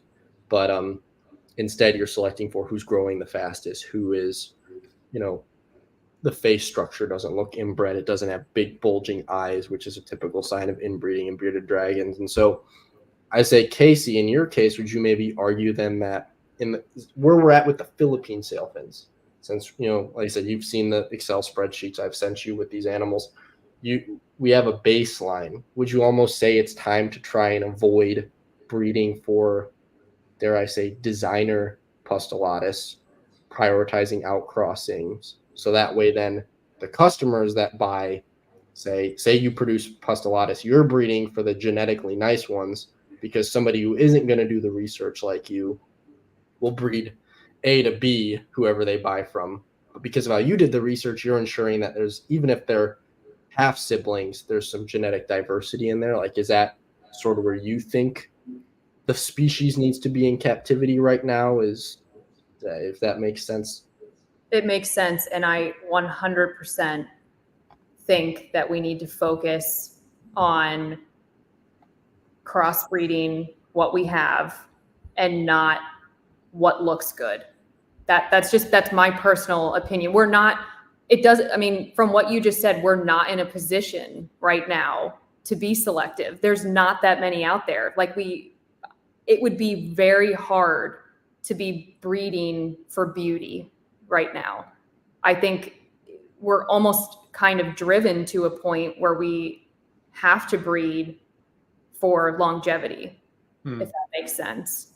Now, again, like in 5 years, if more people are breeding and we have a bigger pool out there in the country, then yeah, we could go back to breeding for color or for whatever, like John Steele was at one point, because he had kind of almost lines, in a sense, of specific traits that he was breeding for. But right now, I mean, I don't feel like we could really even do that if we wanted to. Could we? In respect to the Philippines, you're saying? The Philippines, just the Philippines. Yeah, your guess is as good as mine. Yeah. I'm just trying to figure out the baseline of animals. I mean, like I said, I'm going on sort of that first year of keeping them personally, and it's been fun. I should say now that I'm like relaxing my brain a bit, I guess there were a couple other lineages I didn't mention. I should have mentioned Bion Terrarium Center over in Ukraine. That'd be 8. And then what's it called? There's I'm blanking on the name. There were the animals that a man named Shane Stoyoko had gotten from the Switzer stock as well that came from wild caught origin. So, and he bred those a couple times, but there's only one person in the country with his stock that I know of. So yeah, so that, okay, 9, woo. Yeah. we're almost at the double digits. But like in my personal experience, I almost gave up on the Postulatus for a few years because I couldn't even find them. So at this point, if this answers your question, I would literally breed whatever I could get at this point. Sure. Like that's kind of where I'm at. I got so unbelievably lucky to get the group that I have to be able to have this conversation and to do what we are talking about doing. But in reality, if I didn't have this group, I would settle for whatever I could get my hands on. So maybe that answers your question too. Yeah, in a sense, just trying to work with what you've got and going from there. So let me ask you guys this, as someone who's kind of ignorant to a lot of how this works with sailfin dragons. Do you get, let's say we're looking at Postulatus in particular, these phenotypically extreme animals that everyone's after, are those really just primarily coming from parents with the same phenotype, or do those pop out of random pairings, or if it's like a purple male to a relatively, a female from a relatively normal lineage? How does that work? Alex, are you frozen? Or are you still there? Oh, and he's gone. That answers our question. Well, I could try and answer the question. Yeah. From what I've seen in the past, it is breeding for specific traits. I am not sure if these, bright purples in the case of Postulatus just pop out of random pairings sporadically. They might. I just haven't seen, honestly, that many people breeding them to kind of make a decision on that. But what I have seen is like John Steele was breeding specifically for things like super high contrast yellow orange females. And he created like some insane coloring on these females, or obviously like super purple males. So I definitely think at one point in time, people were doing it for specific traits. Okay. Yeah, just because, from my perspective, at least, and I don't know really anything about these animals, I think it would be, I'm like, all right, what's a way to outcross and make sure all the lineages are being used to their full potential while still making beautiful animals. Like, for instance, here he is. For me, with the scrub pythons, the adults will dictate how the babies look, but to a certain degree. Like I've produced animals from clutches that look nothing like either of the parents, and not even remotely so. But that's not the case, obviously, with all reptiles, the way that their genes interact with their phenotype. So, Alex, I don't remember if you were here when the question was asked, but or were you? I guess should be my. I don't believe so. My screen froze shortly after I believe I mentioned the Philippines from Bion Terrarium Center and Shane. Okay. So what I asked is if, I guess, these phenotypically extreme animals, are they only coming from lineages where they exist, or do they sometimes pop out of pairings that are not necessarily, you wouldn't look at these two and say, oh, you're going to get a high purple male or a very vibrant yellow and orange female. Does that make sense? From what I've seen, and again, I'm really only basing this observation off of Scott Corning stock, just because I was there and I literally looked at animals that he's held back and I saw the parents. And if I had to guess, it could be one of two factors. And the first factor, like you said, is lineage. You have a grade A looking dad with a grade A looking mom, you know, chances are you're going to have grade A looking babies. Yeah. Or you end up in the situation with my parents where suddenly you hatch out a redhead and you're like, what the heck happened? Steven just I didn't see that coming. So the jokes aside, the second factor, and this is something I've thought about a little bit, and I'm going to tie this back to the start of our conversation. And it looks like too, and the reason I'm thinking about this is shout out to Dalton in the chat for saying this, raising the sailfins. And so, yeah, what Dalton has said for all the audio listeners is, are these like basilisks? Eric Haycraft, who is an absolute legend when it comes to working with the Corytophanid lizards, so that's your Basiliscus, Corytophanes, and Lamanctus species. Eric Haycraft has talked about how much their upbringing affects their looks. And so, tying back to what Kasey said, the diet, carotenes, carotenoids, luteins, which are your yellow and orange pigment enhancing micronutrients. The point is that, and this is honestly part of the reason why I've been having a lot of fun working with them. My experience with Chinese water dragons has been very similar, where to have a good looking sailfin, you know, it's not like, say, let's say a black dragon water monitor. You can keep a black dragon water monitor in a big zoo setup with UV and a varied diet, and it's just going to look like a black dragon. And you can do the same thing, and unfortunately I've seen it, where you could raise a black dragon with one single high wattage heat lamp, no UV, in a walk-in shower, right? It's going to look identical to that black dragon raised in a naturalistic setup because they don't have spikes. They're all the same color. But with sailfins, you raise a sailfin with inadequate UV, a non-varied diet, like Kasey highlighted, just the sheer amount of food she feeds her sailfins. And I believe, Kasey, you even said you notice a difference in how they look. Oh, 100%. You literally have to, you can't neglect a sailfin, if that makes sense. Sure. Like they have to have all of their points dialed in.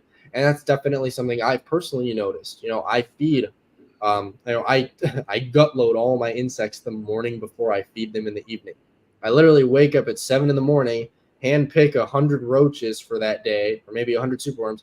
I put them in a tub with a bunch of carrots or squash or whatever my vegetable of choice is, because that way I know when the sailfins, or in my case, the water dragons as well, are eating those lizards at 5 o'clock that day, those bugs have eaten that vegetable matter.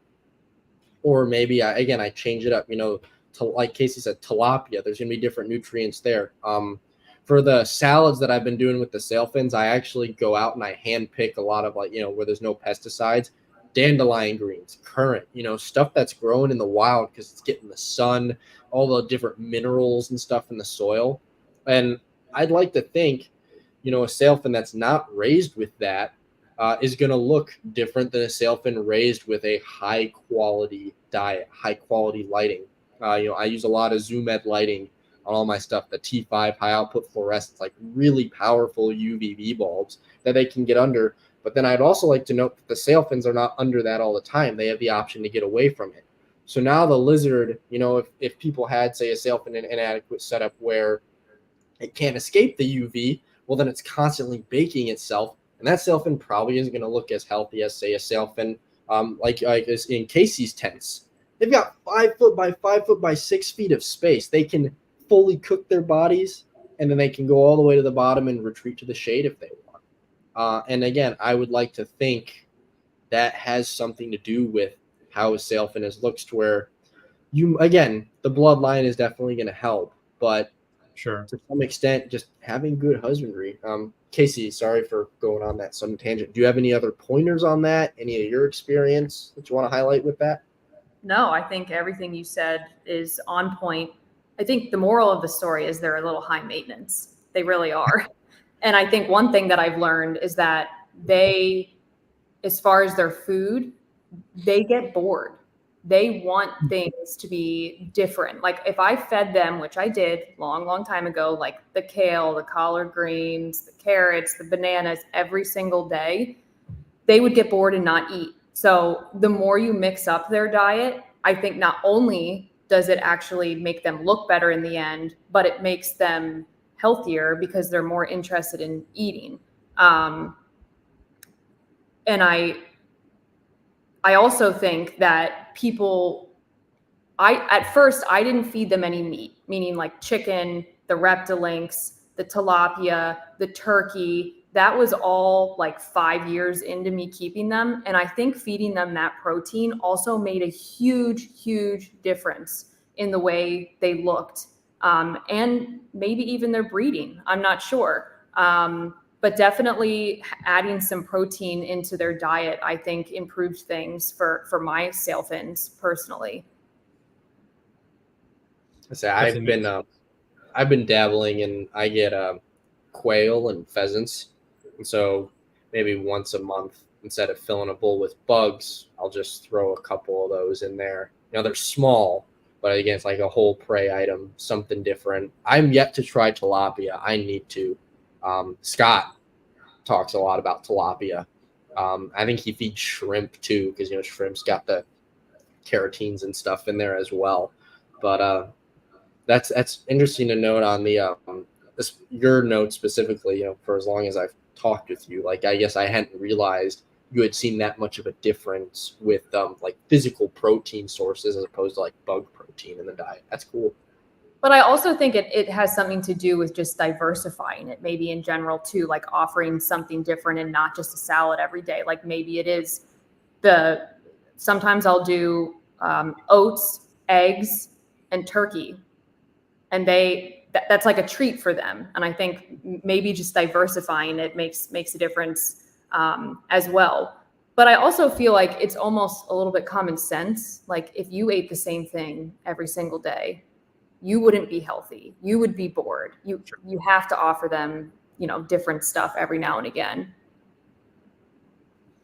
Let me pose this question to you guys as far as kind of on the same topic. Something that I've been kind of mulling over recently, particularly with my snakes. But what do you think volume of food and pace of growth when, like, as babies, do you think that may affect their coloration as well? Because I've found personally with my pythons that the snakes that grow the fastest when they're young end up with the most kind of robust bodies when they're older. I have some animals that I acquired that I did not raise that were like 2 years old and basically the size of neonates, and they have taken much longer to grow. I feel like their body proportions are kind of off. Their coloration may not have developed the way it should have. Do you think that may play a role as well with the kind of overall development, but I guess also related to the pigmentation within sailfin dragons? I'd have to assume yes. I mean, I haven't really had, I think stress also plays a part too. So I haven't really had a whole lot of sailfins that didn't eat a ton as babies. Yeah. And so I haven't really experienced the difference between one that maybe didn't eat as much as another in terms of the outcome of what their body looks like as an adult. But I've had a lot of people reach out to me with feeding issues with the babies. Like, my baby won't eat anything. You know, I haven't seen it eat anything, which I think the secret is you won't see them eat anything as babies. They're very secretive when they eat. They don't just like run up to the bowl and put everything in their mouth. But I think that stress maybe is a direct impact on their body structure as an adult too, because stress really impacts their entire life, how much they eat, what they eat, how much they're processing in their body of what they're eating. So like all the things that we talked about earlier in terms of husbandry is directly correlated to stress, which I think is directly correlated to what they look like as an adult. Sure. Alex, any thoughts to follow that up? I mean, The only thing I could say from personal experience, but again, this could just be because one of the Philippines that I got last year, she was just duller, but it's like she was younger too.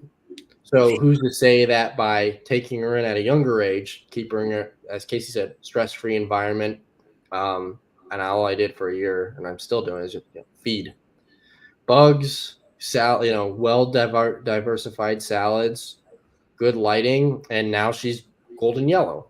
But was that a byproduct of her ontogenic color change? Was that a byproduct of my care?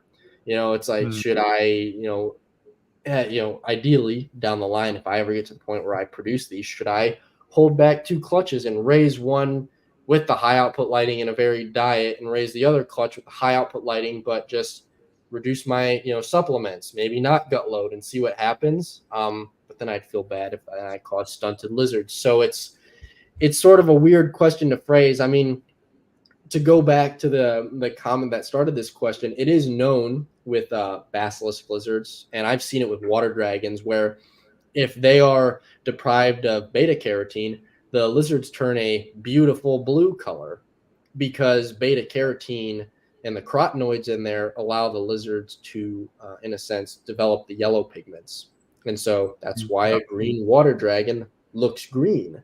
And typically what happens is you see, and I'm biased here, my adult water dragons are rich emerald green, and they still have their blue stripes. There's old literature that says the adults lose the stripes as they mature and turn a blue color. I would hypothesize that happens from a lack of beta carotene, right? Yeah. Same with basilisks. They turn blue and they have eye issues. Well, no surprise. Vitamin A and beta carotene, which is a precursor to vitamin A, that would explain why the eyes go bad. I'm not a vet. I'm just saying, to me, I'm putting 2 and 2 together. Yeah. Bad eyes, blue color, vitamin A, good eyes, better color. Math. No, that's not math. But the point is that, who's to say, like with sailfins, it's very likely the same. Something I've even noticed with the Celebensis pair that I took in, and Kasey suggested a product to me years ago, and Scott suggested it as well, as Repashy's Super Pig. It's a carotenoid supplement. So I just do a little bit of that on the salads, and I use a really sparing amount on the bugs, because I like to do a little bit every day. And this Celebensis sailfin, like I said, he's a subadult, but he's almost completely black. Celebensis is well recognized for having a rich gold dorsum as they mature. Well, it's been 2 months with a Super Pig, and now a bunch of those scales that were all black are starting to turn yellow. And part of me wonders again if it's because he didn't have those carotenoids, and beta carotene in his diet, and now that's bringing out those natural colors. So I feel like by that explanation, it would mean that having a varied diet does play a role in having a grade A looking sailfin, because if they're deprived of certain macronutrients, then they're just not going to develop the colors, Yeah. But whether to say it affects their health, again, I'm not a vet. I can't say, and I also haven't personally been keeping them long enough. A lot of my research is just on the captive history and the natural history of this species. Kasey's report, as she said, she's just like, well, screw it, I'm going to feed them everything. Mm-hmm. And Kasey, if you want to speak on it, but I think the health of your animals speaks for itself because of that. Yeah. I mean, I think my animals are healthy, and I think it has to do with a varied diet. I think we've all seen the pictures of like the really dull sailfin dragon. Like there is one look that sailfin dragons have when they're malnourished. Like you can see it in pictures. You can see it when they're up for sale. They have no color. Their skin is like a little bit shriveled up. I've had sailfins, actually, I'd say majority of the sailfins that I've received when I purchased them have come in like that. Just like Alex, you said, your girl might not have been the most vibrant colors, but within a couple months of giving them the varied diet, they look completely different. So I think that it has to be directly related to a varied diet. Yeah, and I think also to add to the varied diet is it, from my perspective at least, it's not just a varied diet, but the right varied diet. Because you can feed a wider array of shit food and it's all going to be bad. You know, I think that for all of us who want to promote varied diets for our animals, I often talk about the varied diets for the feeders themselves. You got to be feeding them the right things for that varied diet. Just a list of a lot of foods doesn't necessarily do the trick if they're all kind of poor from a nutritional standpoint, you know? Yeah, absolutely. Like if you feed your sailfins only fruits, that's not helpful. That's not nutritious. You're absolutely right. That's a great point to make. Well, I said not gut loading the bugs. You know, what you put into your feeders is what goes into your lizard, and there's a difference between feeding a Big Mac and a sirloin in the world of roaches. So, yeah. So, kind of on this topic to kind of tie it all in, Dalton asked if you guys know the natural diet of these animals, which I have to assume is probably a lot of different things. Correct? I've only read one study on the Philippine sailfins, and it showed that they were eating a lot of fruit. But one thing I want to highlight, and I was actually speaking to a zoo nutritionist about this, a lot of zoos have been straying away from fruit in captive diets. And Stephen, your highlight on quality of food, I think ties into this, is because human cultivated fruit has been selectively bred by humans to be more sweet, more full of sugar. If you compare a human cultivated fig, this was the example this zoo nutritionist told me about, to like a wild fig, it's like 92% higher in sugar. Wow. So then we're feeding that to our animals. Like, yeah, they eat fruit.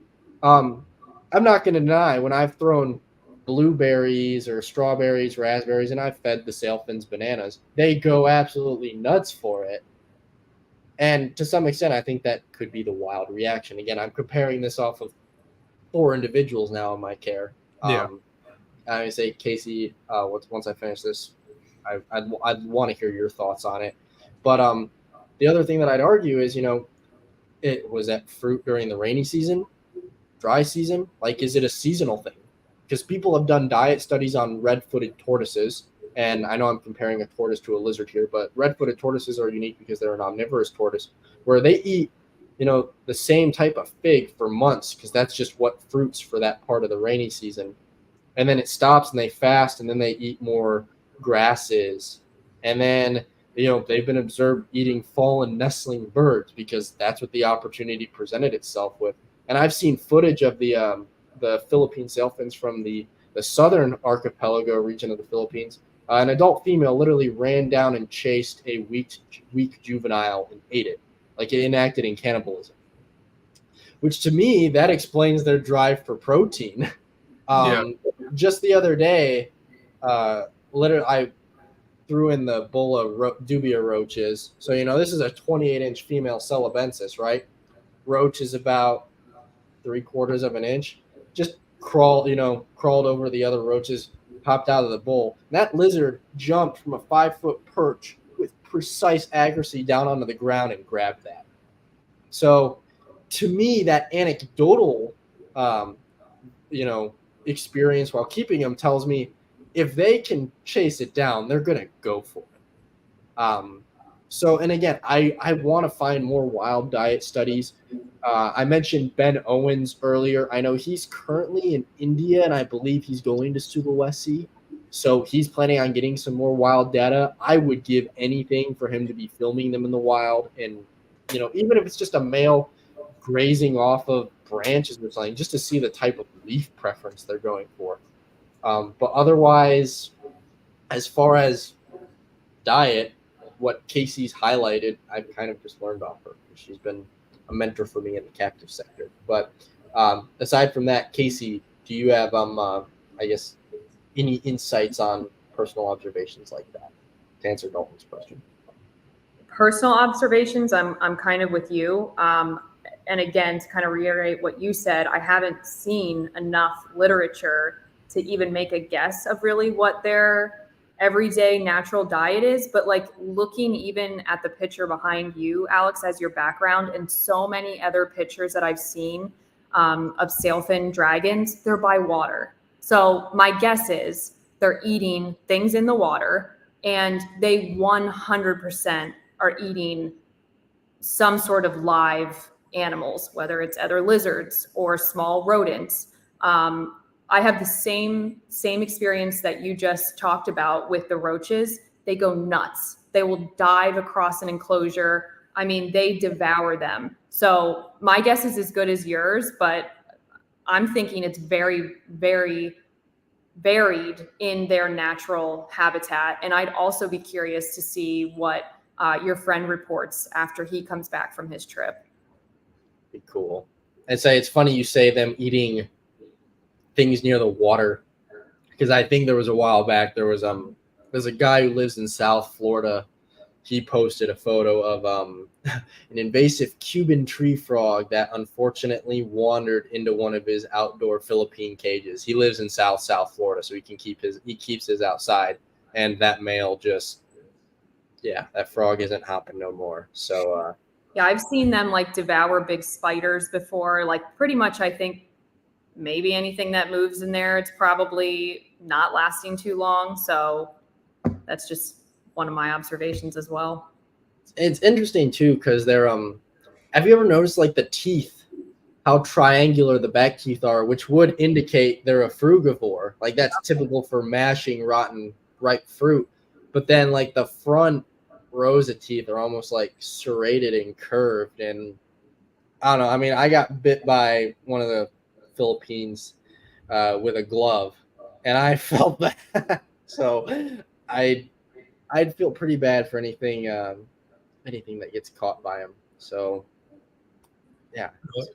Dalton followed up by asking, have either of you tried shellfish? I have not. No. I haven't yet either. I know I said earlier Scott Corning feeds his shrimp. So I think like Kasey said, if it moves or smells good, they're going to go for it. Eat it. Yes. Which makes it fun to keep them, because then you can just play the game of what's my sailfin going to eat this day. Yeah, definitely. Do you guys see a major difference, I guess, in wild animals and then traditionally kept captive animals? Like, is there typically a significant like color, pigmentation difference, or because I remember you guys mentioning earlier in the episode about the animals from the northern Philippines kind of being a little bit more drab.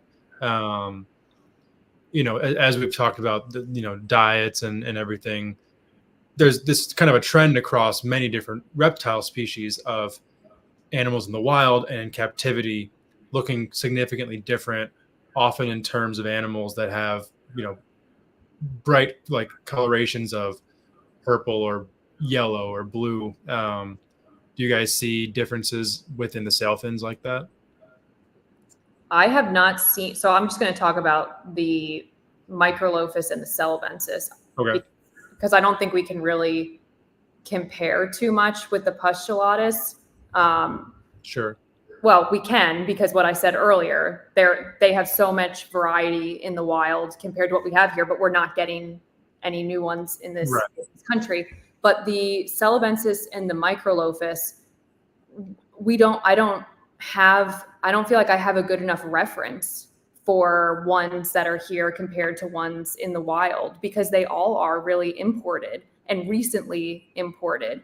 So I don't know if I could even answer that question. Alex, do you think that you could tell a difference? I just don't think we have enough here to make a differentiation.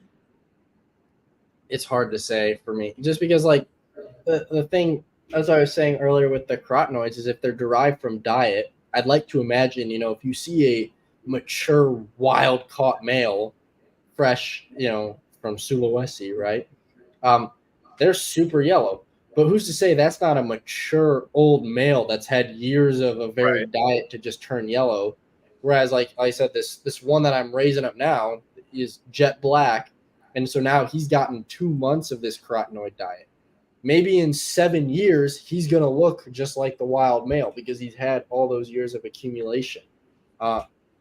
Who's to say? Again, I know in corn snakes, the butter morph, which is just one of the fancy, it's like a snow where it's almatism and anathorism, but they hatch out looking like a snow. And the reason they turn yellow is because they need to eat and get the carotenes from, like the lumines from a feeder rodent, and then they turn yellow.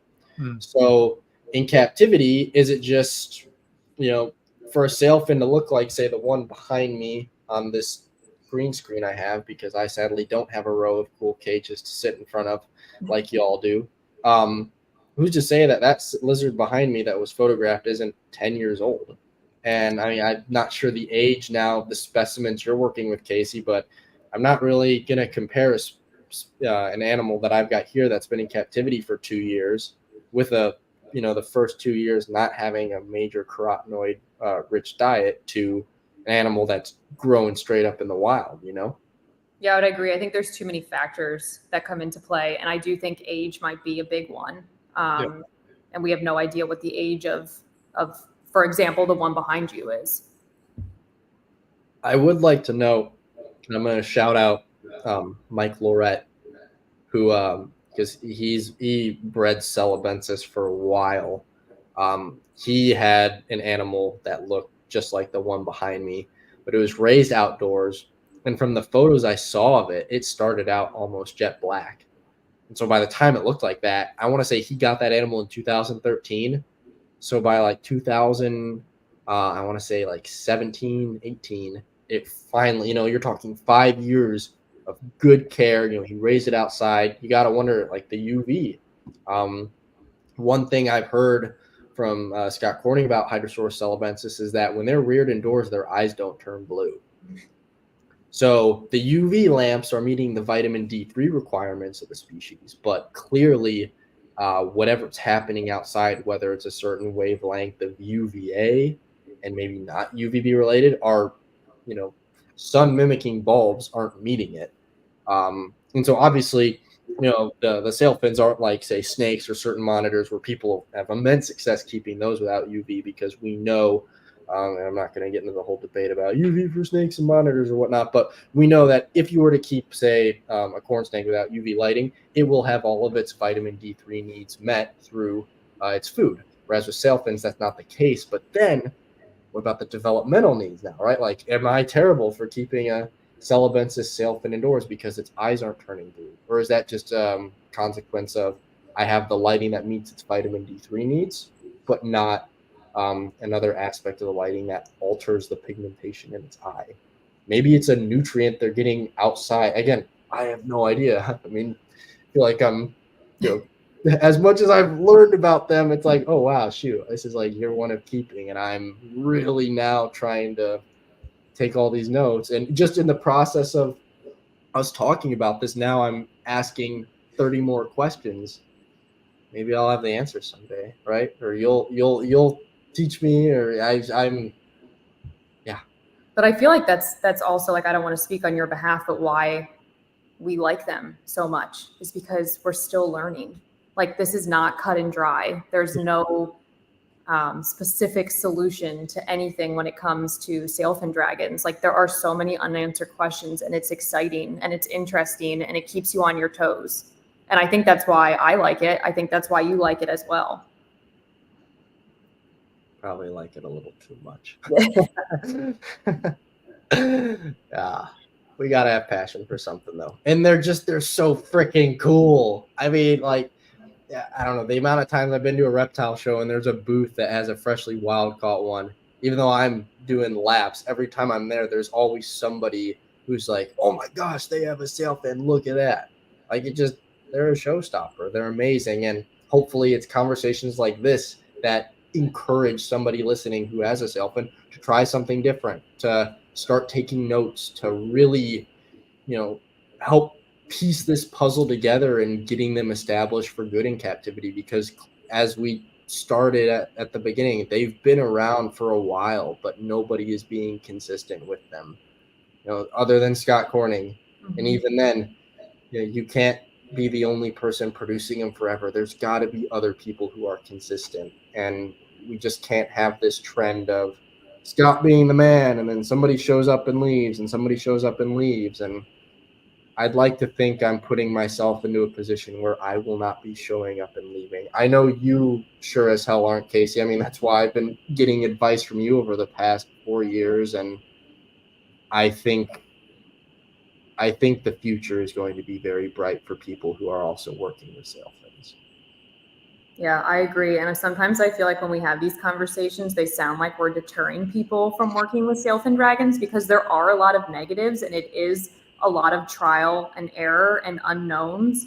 But I really hope that doesn't deter anyone from wanting to work with them. And I think that it should also be inviting to others that they are all unique and different. And so what doesn't work for me or what does work for me does not mean you're going to have the same experience. And so anyone could get a sailfin dragon tomorrow and teach me a million new things, which is kind of exciting. It's not about what sorry, Stephen. No, go for it. I would say it's almost like you're discovering things, but you can't discover everything when it comes to keeping these in captivity. So the more people working with them, the more data that can be accumulated and the more things that we can find out. We can only help each other at this point. I mean, that's really what it comes down to. Yeah, I mean, I think a conversation like this is encouraging for people to get into these animals, because I mean, I'll speak for myself, but I think most people who are into herpiculture, I think the challenge and the unknown is part of the allure, and then kind of couple that with there already being an existing community of people who share that same kind of thirst for knowledge and advancing of said knowledge. I think that for anybody who even has remote interest in these animals, it's hard to imagine leaving this conversation not immediately wanting to kind of join the movement, so to speak, and try to work to be part of the collective that moves the needle on these animals. So I hope so, at least. But no, I think that this was a lot of great stuff in here. We've been really heavily focused on the Philippine sailfins, which are one of the more incredible ones. But I'll ask both of you guys separately. I'll start with you, Kasey. In the long run, do you see yourself focusing on a couple projects within sailfin dragons, or expanding out to encompass all of the species of sailfin dragons? I want to focus. My main focus is really my Celebensis and my Microlophus. Like, Okay. They have been dream projects for me, and it's incredible that I have the groups that I have now. And also Pustulotus. Like, that's something close to my heart. It's where I started in my sailfin journey. I don't necessarily have an interest in the other two species right now. But that's not to say that if they were more available or there were other people that were more actively working with them in the United States, that might not be down the road for me. But really, my focus is on the Celebensis and the Microlophus, with the Pustulotus right behind them. Oh, how about you, Alex? I mean, dream goal for me would be all 5 species. Ideally, every phenotype possible. The Microlophus have a couple really interesting, different looking varieties that are noticeably different, and the juveniles are different, which is, I would argue, probably could be classified as a subspecies, because the onogenic color change of one is way different than the other. I'm not going to go into another taxonomic rant. Maybe save that for a future episode. But the other reality too is that just where I'm at right now, I'm probably going to spend the next few years trying to focus on the Philippines, just for the sake of lineage. As I hinted at earlier, I'm trying to line up something for next year with the 2 females I'm working with, and really bring some good genetic potential. I'm not going to count eggs before they're even laid. But And then obviously, I mean, to be fair, the Celebensis was always my favorite as a kid. Like growing up, the black and gold lizard was the one I wanted to have. Thankfully, Kasey's got a big group of them, and that's why I think I'm just going to stick with this pair I got. So that way I can have my favorite. And the other reality, too, for me is just space. They're big lizards. You know, I'm not going to be cramming them into tiny cages. So I'd rather, for now, slowly grow with some Philippines and this nice pair of Celebensis. If I get to a point where I have more space, then do a pair of Amboinensis and a pair of Weberi. Well, you know, Kasey will be breeding micros by then. I can get a pair from her and go from there. But sort of my long-term goal, again, is going to be all 5 species. And the longer-term goal is to see all 5 species in the wild. Yeah, definitely. I feel that.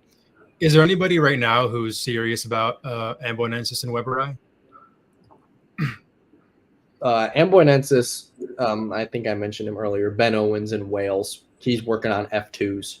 He's got a big group. The only problem is just getting those F2s stateside. So, again, something like I said, where I'm hoping I'm 4 months out of school working. So I'm not going to lie, money is not my strong suit, but maybe sometime down the line, I'll be able to, you know, chip in with Kasey or something. We can bring in an import of captive bred ones. So we're not dealing with the nightmares of wild-caught Amboinensis.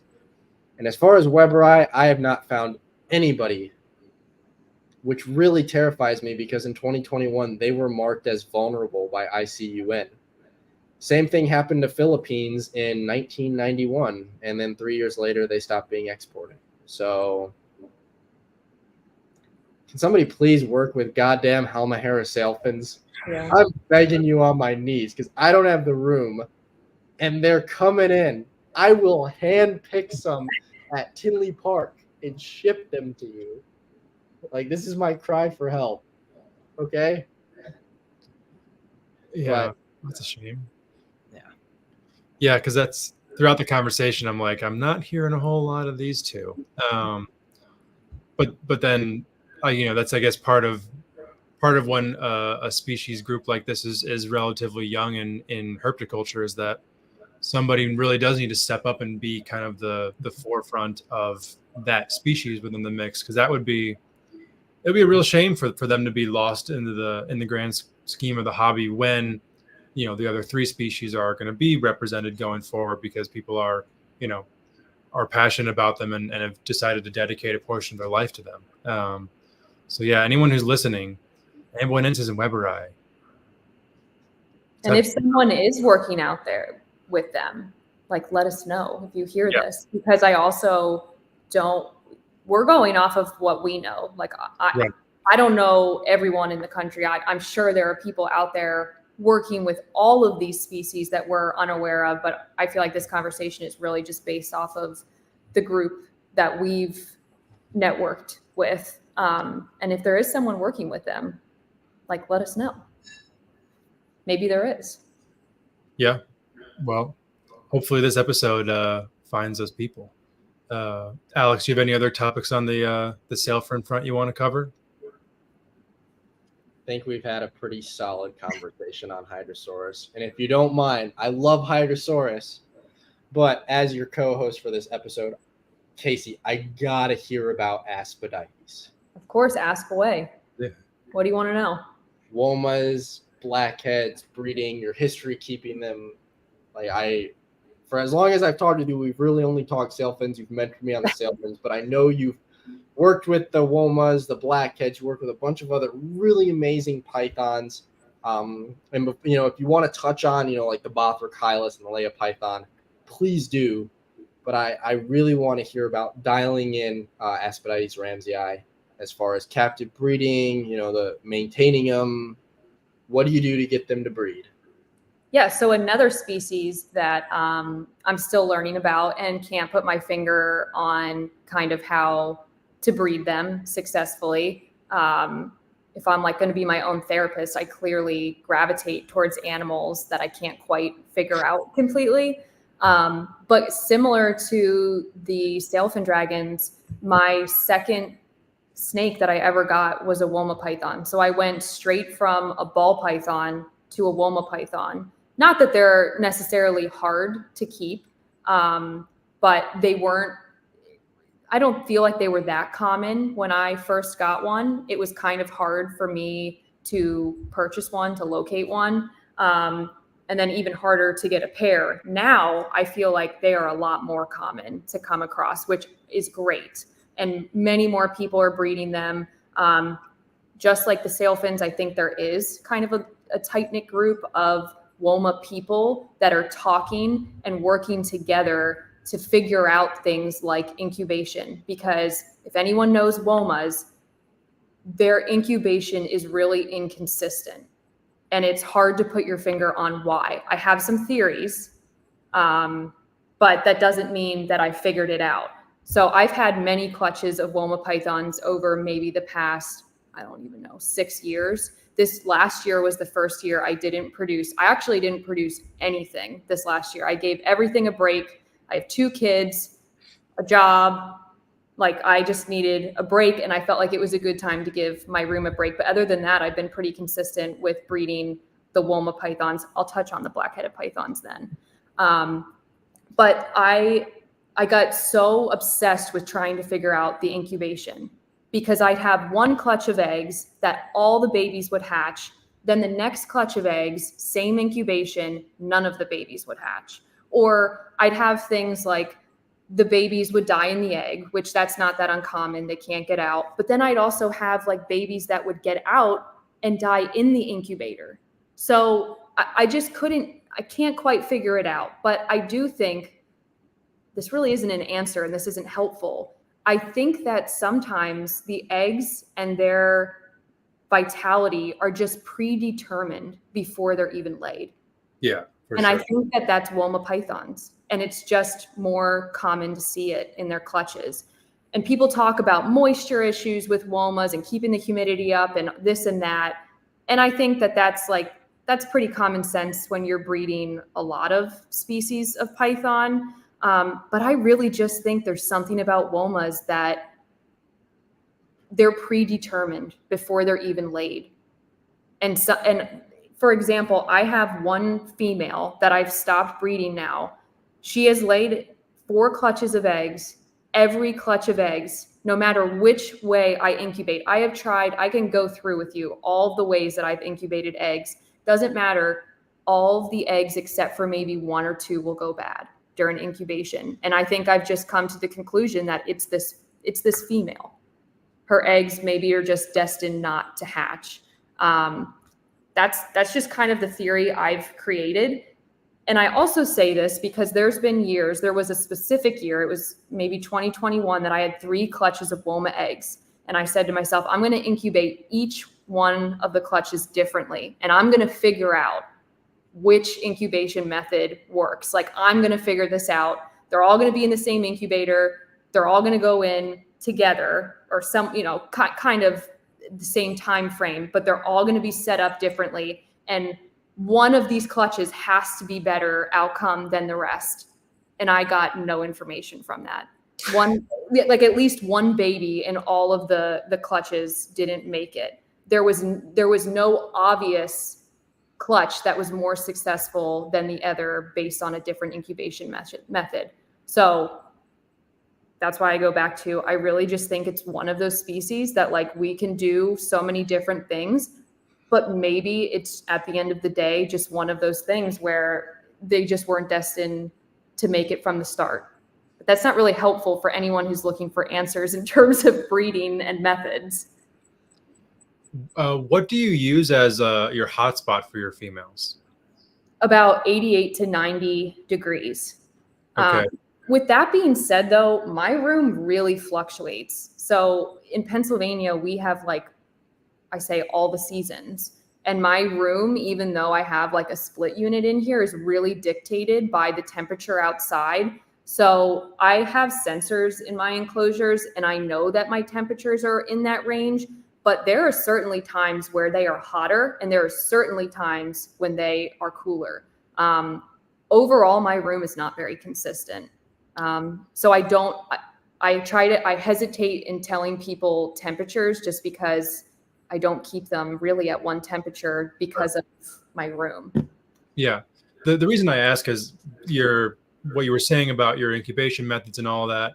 I've had kind of a similar experience with my scrub pythons where I've incubated at different temperatures, different methods, and I have basically concluded that it's not the incubation. And I think it has a lot to do with the gestation process that, like these babies are predetermined from, before the eggs are laid. I wonder with Woma pythons, it's someone who's never kept Woma pythons and obviously never bred them.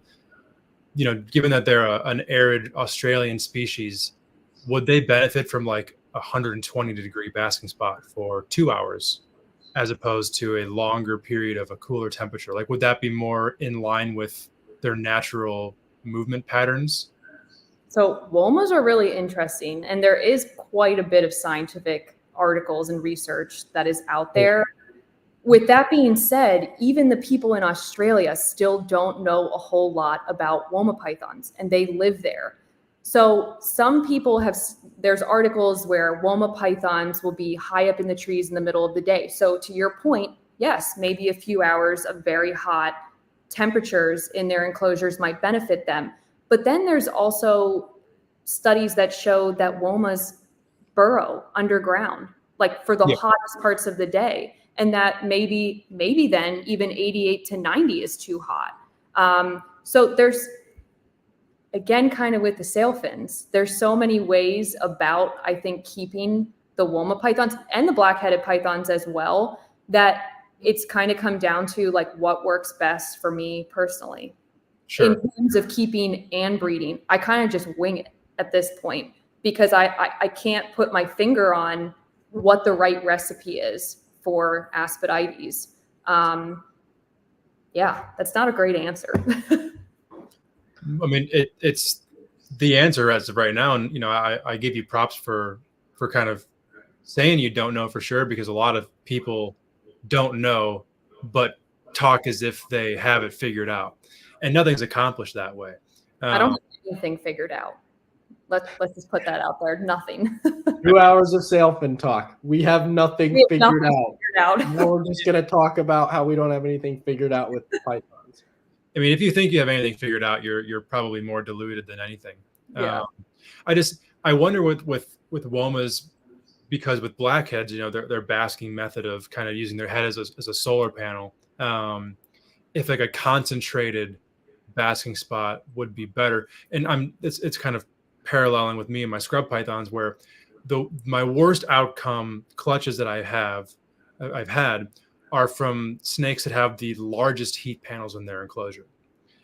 I in hindsight, I wish I had done all bulbs, but I've spent thousands on heat panels, so here I am.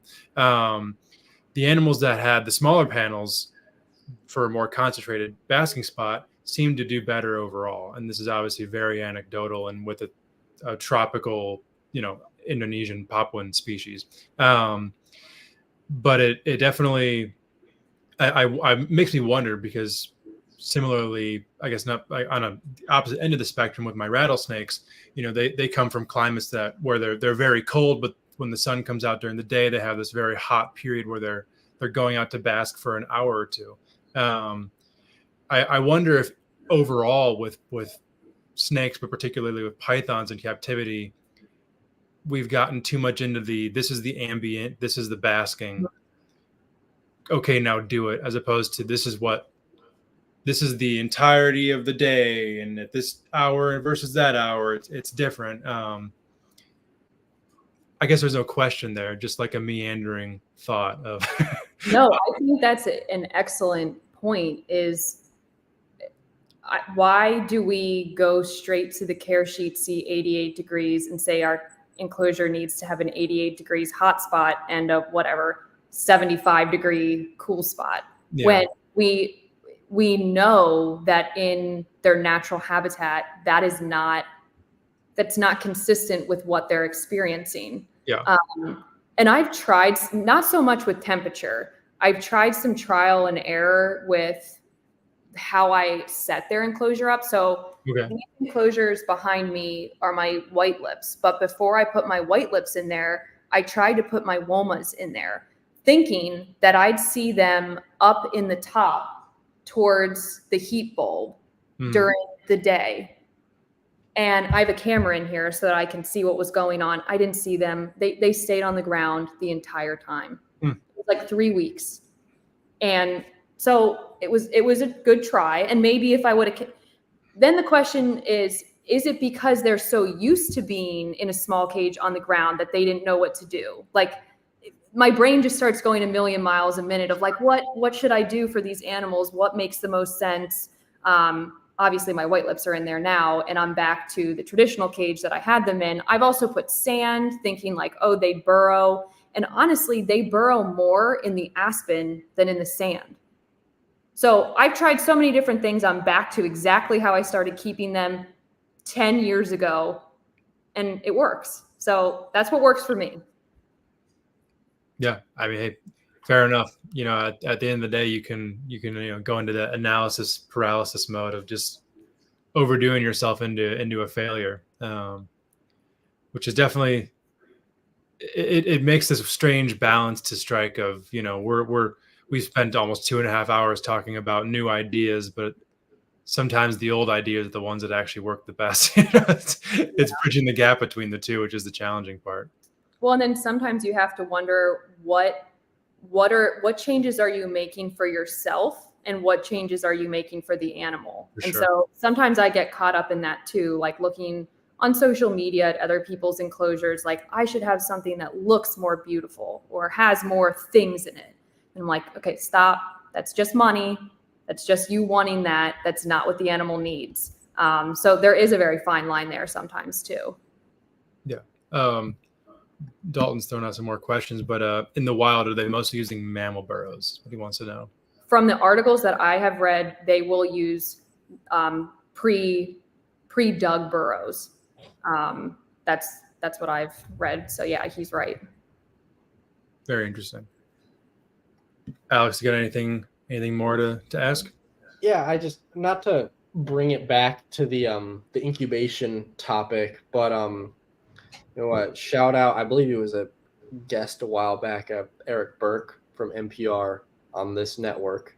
Yes, on MJ's show a couple months ago. So he had an episode with, I want to say it's Dale DiNardo, on python eggs, and I forget what Dale has his research in, but he was explaining how, and you were saying how python eggs maybe aren't meant to be, and then Steven, you shot out saying that you think that incubation is irrelevant, so not like it was the heat panels, they were huge versus the ones that had a tight spot on the heat panel. And what Dale was saying is sometimes a third of the incubation process, so to speak, happens in the mother because she has to make the eggs, right? Yeah. So I was curious because if I'm not mistaken, Aspidites, what makes them unique, right? They are the only 2 python species in the world that lack labial heat pits. Mm-hmm. They're reptile specialists, right? I'm pretty sure I've seen photos of blackheads eating blue tongue skinks, or as the Aussies call them, the blue tongue lizards. But I was curious, do you feed like primarily like say a rodent diet? Like, is it possible that like they're so used to eating leaner food? Like, were you feeding them too much? So, because Steven's talked about how some people are like, oh, no more rodents, they're too fatty, to snakes that naturally eat rodents, which is a lot of pythons, right? That's why they have the heat receptors.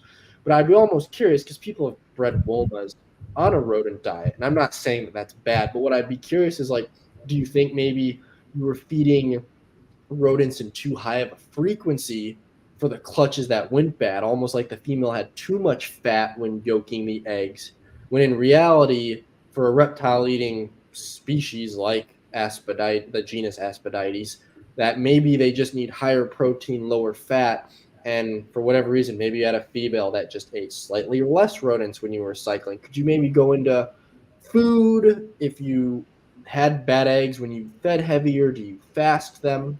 It's just you mentioned that, and I'm like connecting all the dots while you were talking, and just something that sort of popped into my brain thinking. No, that's a huge piece of this conversation, and something that I've made changes to since I started keeping and breeding womas. I was feeding them rats. Like, why not? I just fed them all rats whenever I wanted to, basically. And then you realize, as with a lot of pythons, they will eat every single day if you let them. Like, they're notorious for becoming overweight, which, yes, would directly impact their ability to breed and the viability of the eggs. So I now feed a variety of food. I will still offer rats. I don't even buy large rats or extra large rats for anything in my room. Like, I should just put this out there. I've kind of taken this for my whole room and everything I keep in terms of snakes at this point. I feed rats, large mice, and quail.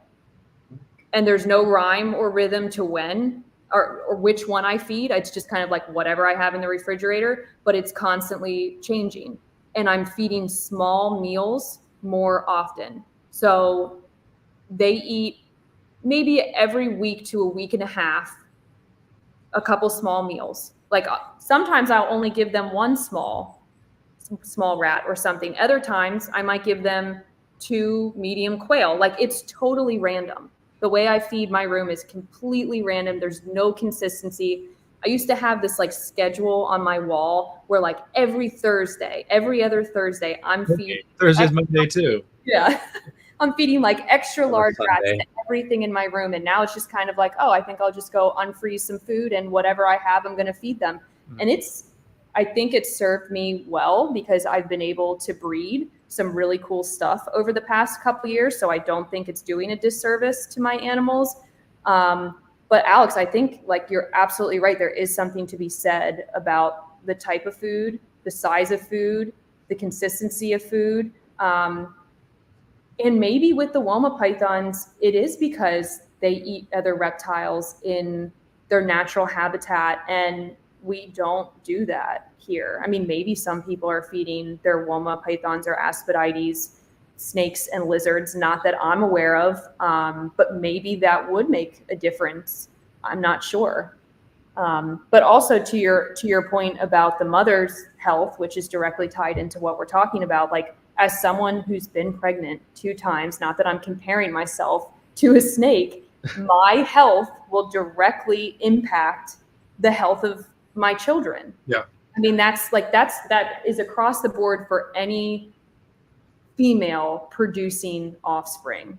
So yeah, maybe the problem lies within that, and maybe it's not predetermined. Maybe it's not the incubation. Who knows? Yeah, I mean that makes a lot of sense, especially with a reptile specialist species.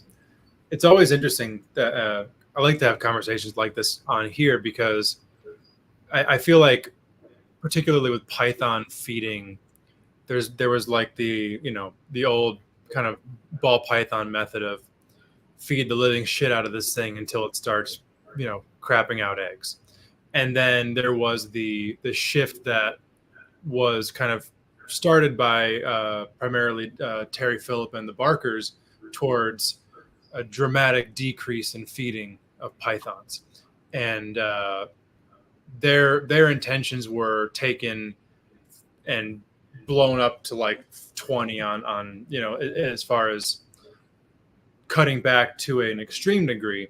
And now I'm kind of here trying to pull us back to the middle. I think I've both overfed and underfed pythons throughout my career. But I think it also, you have to prescribe different feeding regimens at different stages of life. And I think that that's probably one of the things that's overlooked the most, where, and I've never kept Aspidites, but with a lot of the pythons that I do have experience with, I almost feel like the first 2 years of life, you can't overfeed them if you tried. There's probably some pythons you could feed every day or every other day, and they're not going to get fat before they're 2 years old. But then there's a certain point in time where you have to taper back, or now their utilization of those calories for growth will naturally taper off as they get older. Then to the point where you're at an adult snake, the way that you're feeding that animal compared to how you're feeding that baby is just as night and day different as you can get. So with that said, do you have a different philosophy with how you raise your pythons, particularly your Aspidites, compared to how you maintain your adults? Yeah, and so I should probably preface this with saying that the way I was explaining the way I was feeding was for adults, Yes. not for babies. Babies are, and you're absolutely right, and I have that same mindset, like you cannot overfeed them. I really don't think you can, to a certain point, like when they're tiny. I feed them multiple times a week when they're babies. Did we lose Alex again?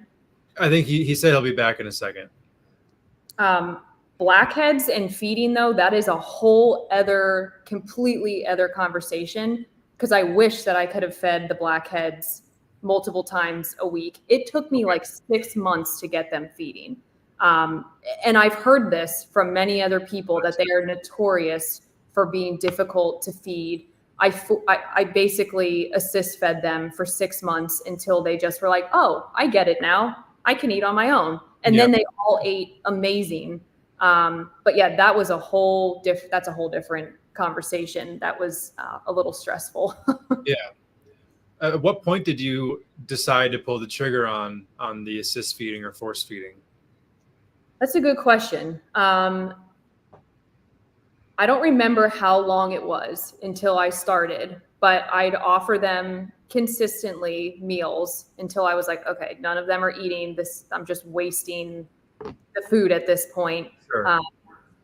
And they just didn't look like they were growing. Like they weren't skinny, they weren't like sunken in, but I'm just like, I just felt now is the time. Like now I need to start helping them. And I think it's also just in the back of my head, knowing that most everyone else I've talked to that's bred blackheads has had this problem. So why should I wait any longer? Like, I don't think they're just going to start eating tomorrow. So at that point, I'm just going to help them. Yeah. And they all did. They all ended up eating on their own. So I'm glad I made that decision. Yeah. Yeah. I mean, that's, I like that, this came up, because I think that the force feeding topic is definitely a contentious one. And some people decide, like Ryan Young in particular, he's like, hey, if this animal is going to make it, it's going to make it, and I'm not going to mess with it. And that's one approach to it. But then I feel that some people who will utilize force feeding, they wait so long that the animal's deteriorated to the point where this influx of calories in this stressful event is just too much for it. And something that I personally do, because I've force fed scrub python babies. I personally don't mess with assist feeding. I don't do the lodge it in the mouth and re-lodge it. The way that I see it, this animal is not eating, and it probably won't, and it's only going to deteriorate from here. So I'm gonna put it through an extremely stressful event by shoving food down its throat. Let's do it as quickly as possible. Just get that over with so that the event is 2 minutes long instead of half an hour long. How do you approach your assist / force feeding? Well, I guess I should not use the word assist. It's force feeding until assist. So some of them will eventually, I can open their mouth, put it in their mouth, and they'll be like, oh, okay, I'll eat this. So I am essentially assist feeding them, but it is 100% force feeding. Yeah. And quite frankly, if I have another clutch of black-headed eggs, I probably won't wait as long. Like, I know what I'm working with. Unless they're eating from day one, I do not expect them to just miraculously start eating on week 3. So I might even be more proactive next time, and maybe that will reduce the amount of time that it takes for them to start eating on their own. I'm not sure. But like the Woma pythons, they're one that's kind of like hit or miss. I could wait a little bit longer because I have experienced some that just take a long time to eat on their own. I don't force feed them. And I'm kind of like, okay, do you think I should force feed them? Like talking to myself. And then all of a sudden the next day they're eating on their own. The other side of that is I've absolutely had to force feed a few Woma babies. Sure. But the blackheads, I've heard way too much to think twice about force feeding them. So let's say your next clutch of blackhead pythons, how many weeks after they're born will you be like, all right, you're cut off, you're getting this, forced down your throat? I don't really know. I'd have to really think about it. Maybe 3. I'm not sure. I'd be curious to see I'm so inexperienced with the blackheads. Like I've only bred them one time. So I'd actually open that up to someone else that maybe has more experience to hear what their thoughts are. Like someone that consistently force feeds. Can you hear the rain in my room right now? It's like seriously storming outside. So I'm sorry if it's loud. Oh, it's You not hear bad. the frogs earlier. That was pretty cool. The frogs? Yeah, I heard them calling earlier. That's not me. I don't know who that was then. No. That wasn't me either. You might have some frogs outside. It could be. I know we just had some rain earlier by me, so maybe there's like a creek that's right outside this way, so maybe the chorus frogs were doing their thing. Can't tell with 3 sources of audio, now 4 apparently if the frogs are outside. But Alex, I didn't want to skip over your question because I know in that larger question you asked, you specifically asked about feeding during breeding. Was that one of your questions? Yeah, I guess so. The reason I asked is just at the facility I work at, I've got a trio of womas, and since I'm now in charge of the breeding operation there, like colubrids, super easy. You cool them down, they wake up, they get the gig. Couple oddballs and ends like the black milk snakes and the Pueblos and the Hondurans, which are midsummer breeders. But we got womas, and I've heard some people say they pair. I've listened to the Ryan Young episode you had, Stephen, and some people, he's like, oh, sometimes I pair in the winter, and some people then pair in the spring. I guess, like, do you food cycle the womas? Because now it sounds like you said you feed every week, but you're just randomizing the food. Like, do you wait for intense, rain to come through, and you're just like, I'm going to pair this time of year? I guess go through like your, the breeding process. Do you increase food? Do you decrease food? I'd be very interested in that. And I think the other listeners would be as well. I do the same thing every year, so I can tell you exactly what I do. Please do. In the summer, so like maybe next month, I will start to either increase the size or the quantity a little bit more. Nothing crazy. Like I'm not like trying to literally bulk them up in a significant way. I'm just going to increase the food a little bit. And then October 1st, I start pairing. And I choose October 1st because that's when temperatures start to naturally drop here. And so does the pressure. So it's less humid, it's more dry. My room gets colder at night. My room's colder during the day. And it just kind of like makes sense in my head that time of the year I should start breeding. That's all it is. There's nothing more than that. And for my womas, I made this up. Okay. I didn't like read this in a textbook or anything. I put my pairs together for 1 week, like from a Monday to a Sunday. I separate on a Sunday. I feed both the female and the male small meals. I give them 1 week separate, and I put them back in for a week. And I keep doing this over and over and over until either I see like an ovulation or we're at maybe the January, February timeframe. And typically I'm getting eggs in February, March, and babies in May. Like that's been very consistent with the timing of things. With that being said, I've only out of 6 years of breeding womas had 1 female that missed the message, and she laid in like August instead of February, but she still laid eggs. And I kept her with the male for a little bit longer. So that's how she ended up with eggs in August. But that's it. And I'll feed the females to the very end. Like until I see an ovulation, I'm feeding them small meals. That's just my process. That kind of came from me hearing that Aspidites was cannibalistic. Now, I've never heard of that actually happening with womas. I've heard it about blackheads. But when I first started breeding, it was a huge concern to me that like they're going to eat each other. There was no basis in that thought. But I was just like, I'm just going to feed them consistently and hope that there's not a problem. And I just kept doing it because it worked. That's my method. That's it. Nothing fancy about it. I don't like drop the temperature in my room. Again, it kind of just does it naturally and then warms back up by the time they're laying eggs in March, April, May. I don't know if that's a great answer or not. No, it makes sense because when I started working, I tried pairing the Womos, but this was in February.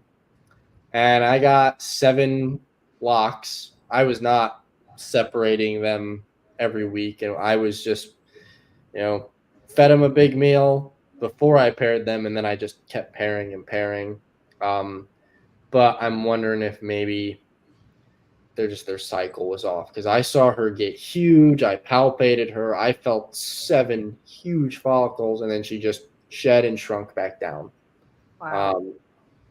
So I'm thinking maybe what I'll do is for the rest of this summer, I'll stick with the smaller or, random consistent meals, because I've got rats and chicks and jumbo mice. And I'll wait till October 1st and give that a shot.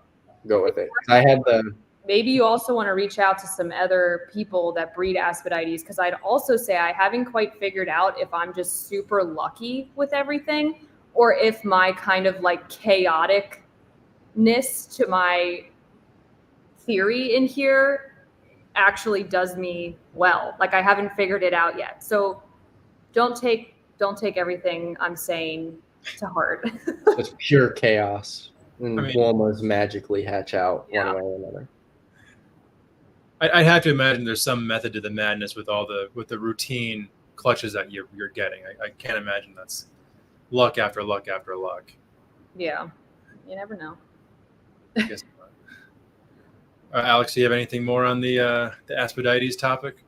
That was my main thing, was the Womos. The male blackhead I've got at work, he's not big enough and won't be for a while. So I've been listening to a couple episodes. I listened to something with Jason Hood, I said, and there was another guy who had been pretty successful. I feel bad for not remembering the name, but main thing for me was the Ramsey eye, just because I was so upset. I think I just need to get the winter breeders dialed in, because I had the same issue with indigo snakes, where we brumated them typically, and everything I've heard with the indigos is the same thing, where they're winter breeders. And so I had a bunch of locks, but I think the male copulating was off with the female's reproductive cycle.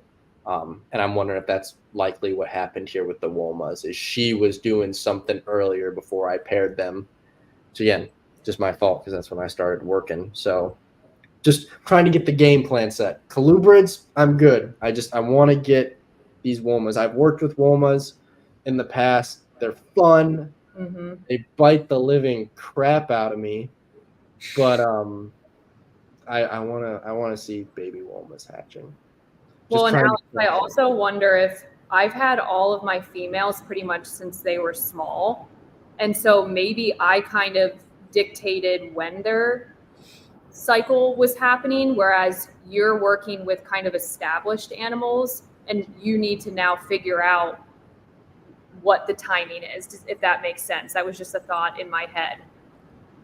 Excellent. More homework. Yeah, it's all up to you now. I'm on that note, just out of curiosity, before, if you don't mind, then we can transition to some of your other really cool Indonesian pythons, Kasey, the Apodora, Bophirochilus. But just, Stephen, have you experienced, like, with some of the scrubs you're raising up now, from like your first clutch per se, are you starting to see, based on when they hatched and how they've been in your care routinely, that's something similar to what Kasey said, where you're picking up on how they act on a yearly basis? Like, do they cycle now based on the fact that they were born with you and they have like a yearly routine? Or this will be the first year when I could potentially have that answer for you coming up. Okay. I don't know. They just turned, my first clutch just turned 4 years old, and a couple of the females are about the size where I feel like they could start breeding, and I'm going to cycle them the same way I cycle the rest of my adults. So we'll see. Okay. But yeah, I do not know. But I'd have to imagine that they would do better and fall into line better than the wild caught animals. But again, it remains to be seen. Hell yeah. Well, man, you just mentioned the rest of it, but I feel like that might have to be a part 2 where we're burning the midnight oil over here. And, you know, I mean, it's almost probably it's midnight over by you, Kasey. Yeah, I wake up at 4 too, so I'm. Yeah. This is a little bit for me. Well, we'll let you get to it, but I guess the last thing before we head out is, you know, what are some of your future plans, or what are the things that you know, really are exciting you right now and kind of keeping that fire burning, keeping you going forward? The Papuan pythons. Well, like hands down, I don't even need to think about it, but I'm also petrified about breeding them. So I know that you recently had the reptile shop. Is his name Cody? Canada, right? Yes. I need to reach out to him, but if there's anyone listening to this podcast that has experience with breeding Papuans, please reach out to me. I want to pair them in the next maybe even year or two. And I'm just like, I'm so scared. I know that there has been horror stories about them being cannibalistic. Like that's a real possibility. And I just feel so thankful that MJ trusted me with this pair, and I don't want to mess it up. And it's also one of those things when you get adults as opposed to babies, you don't want to get too excited. Like, I want to do this the right way. I want to plan it out, but that's like my big project. They are on a different level in person than you can possibly imagine. And maybe you both have seen them in person. They're just incredible. Yeah, I used to have a pair of Papuan pythons, and Alex was able to interact with those animals for a little while as well. I think they're so freaking cool. It's a python that changes color. They're amazing. And they kind of scare me at the same time. Yeah, they're so strong. Yeah, they are. I mean, my male almost broke my thumb just like by accident. It wasn't like he didn't bite me or anything. I was just holding him, and he just bent my thumb back to such an extreme degree. I was like, I needed someone to help me. I'm like, my thumb would have just snapped off. There was nothing I could do about it in that moment. All of pythons were strong, but they have nothing in strength compared to the Papuan python. Nothing. The only snake that I've interacted with that I would say is stronger than a Papuan python is a green anaconda. That's literally it. No other. I think there's some snakes that have more potential for strength, but Papuan pythons just use it all every time. You gotta wonder 100%. You gotta wonder if, like, because I've heard, right, they eat snakes in the wild, right? So like you gotta wonder if it's like that muscle mass is designed for just wrapping a snake, like, you know, like when a king snake strikes versus like a rat snake, how king snake will just throw like 6 loops of coils as a rat snake. And like if you hold, say, like a Getula king, like a common king or a chain king or a Florida king, how beefy they are. Like that's how I see Apodora in the world of pythons, you know? Just that's a good way to put it. Sheer muscle. Yeah, they're incredible. And then in addition to that, I have a pair of white-lip pythons and a nice group of Bismarck ring pythons. So those are my 3 other kind of exciting projects. Hell yeah. That might need to be part 2 of this little round table here, the pythons up there. But I think we're approaching one of the longest shows here so far. So I think, 4 hours of sleep probably won't be enough, but let's make sure that's not 3.5. So Kasey, for everyone out there who wants to keep up with everything that you're doing, where can they find you online? I have an Instagram, which is pretty much where I post everything. And then I really only have a website and an email that you can reach me at. So as Alex knows, I'll just put this out there, I am notoriously bad for responding. That does not mean I'm ignoring you. I will get back to you. I don't know what it is. I'm bad at responding. Alex, thank you for putting up with me, for taking a week to get back to you sometime. But yeah, that's where you can reach me. And exactly, like, what are the handles and the websites for people to find you? That would be helpful. At Zion Hill Exotics on Instagram. My website is zionhillexotics.com, and my email address is zionhillexotics@gmail.com. Perfect. Wonderful. Well, Kasey, thank you so much for your time tonight. This was an awesome episode. Definitely one for the books, and definitely one that is worthy of a re-listen and maybe even a third listen, because this thing was jam-packed with information. So thank you very much for your time tonight. Yeah, thank you. I really enjoyed talking with both of you. I hope we get to do this again. Absolutely. Well, I'm going to throw you backstage and close this out here with Alex. All right. Thanks, guys. All right. Have a good night. All right, Alex. Well, I thank you again for your suggestion here, because this was a great episode. Dude, I could probably talk. Like, I'm not even a snake guy. I could probably talk for another 2 hours on the pythons. I totally, like, I think I'm pretty sure I even said Both or Kylus. Maybe it's just because I'm getting tired. And then when she mentioned she had the rings again, like, dude, that's such a cool species. Yeah, you got to do episode 2 of this. I mean, there's so many more ideas to discuss. And like I said, I think it's like oddball pythons and sailfin dragons. Like, Kasey really is just an incredible keeper. And again, a keeper that I look up to. She's mentored me a lot with the captive sailfin care. And I hope, the listeners got a lot out of this episode, because I sure as hell did. Oh, absolutely. I mean, if any of them didn't, they're lying, because they did. So where can everybody find you online, Alex? Just Instagram and Facebook at Alex's Agamids. And then honestly, the best way to reach me is actually by email, just because I don't keep any social media on my phone. I've got so much going on right now with life and work. So Hydrosaurinae, it's the subfamily for the Hydrosaurus genus, at gmail.com.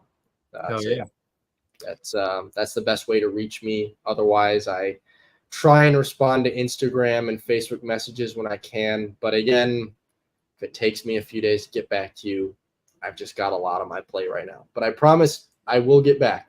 It just takes a little bit longer if it isn't by email. And thanks again for letting me co-host. This was a lot of fun.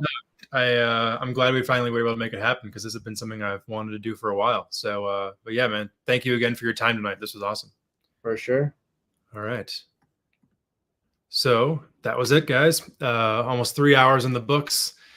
I'm definitely ready to go to sleep, and I can only imagine Kasey and Alex feel the same way, as they are further east in the time zones than I am. But if you like this episode, then check out all the rest of the shows here on the Trap Talk Reptile Network. There is a podcast every single day of the week, so there is never a shortage of incredible reptile content for you. Get subscribe, comment, share, all that good stuff. For me, you can find me on Instagram at Scrub Shepherd. It is right here on the screen. And then just Stephen Kush on Facebook. For any availability and whatnot, just shoot me a message. That's it. 3 hours in the books. Thank you, everybody who tuned in live. Thank you for everybody who caught the replay. We'll see you all back here next week. Good night.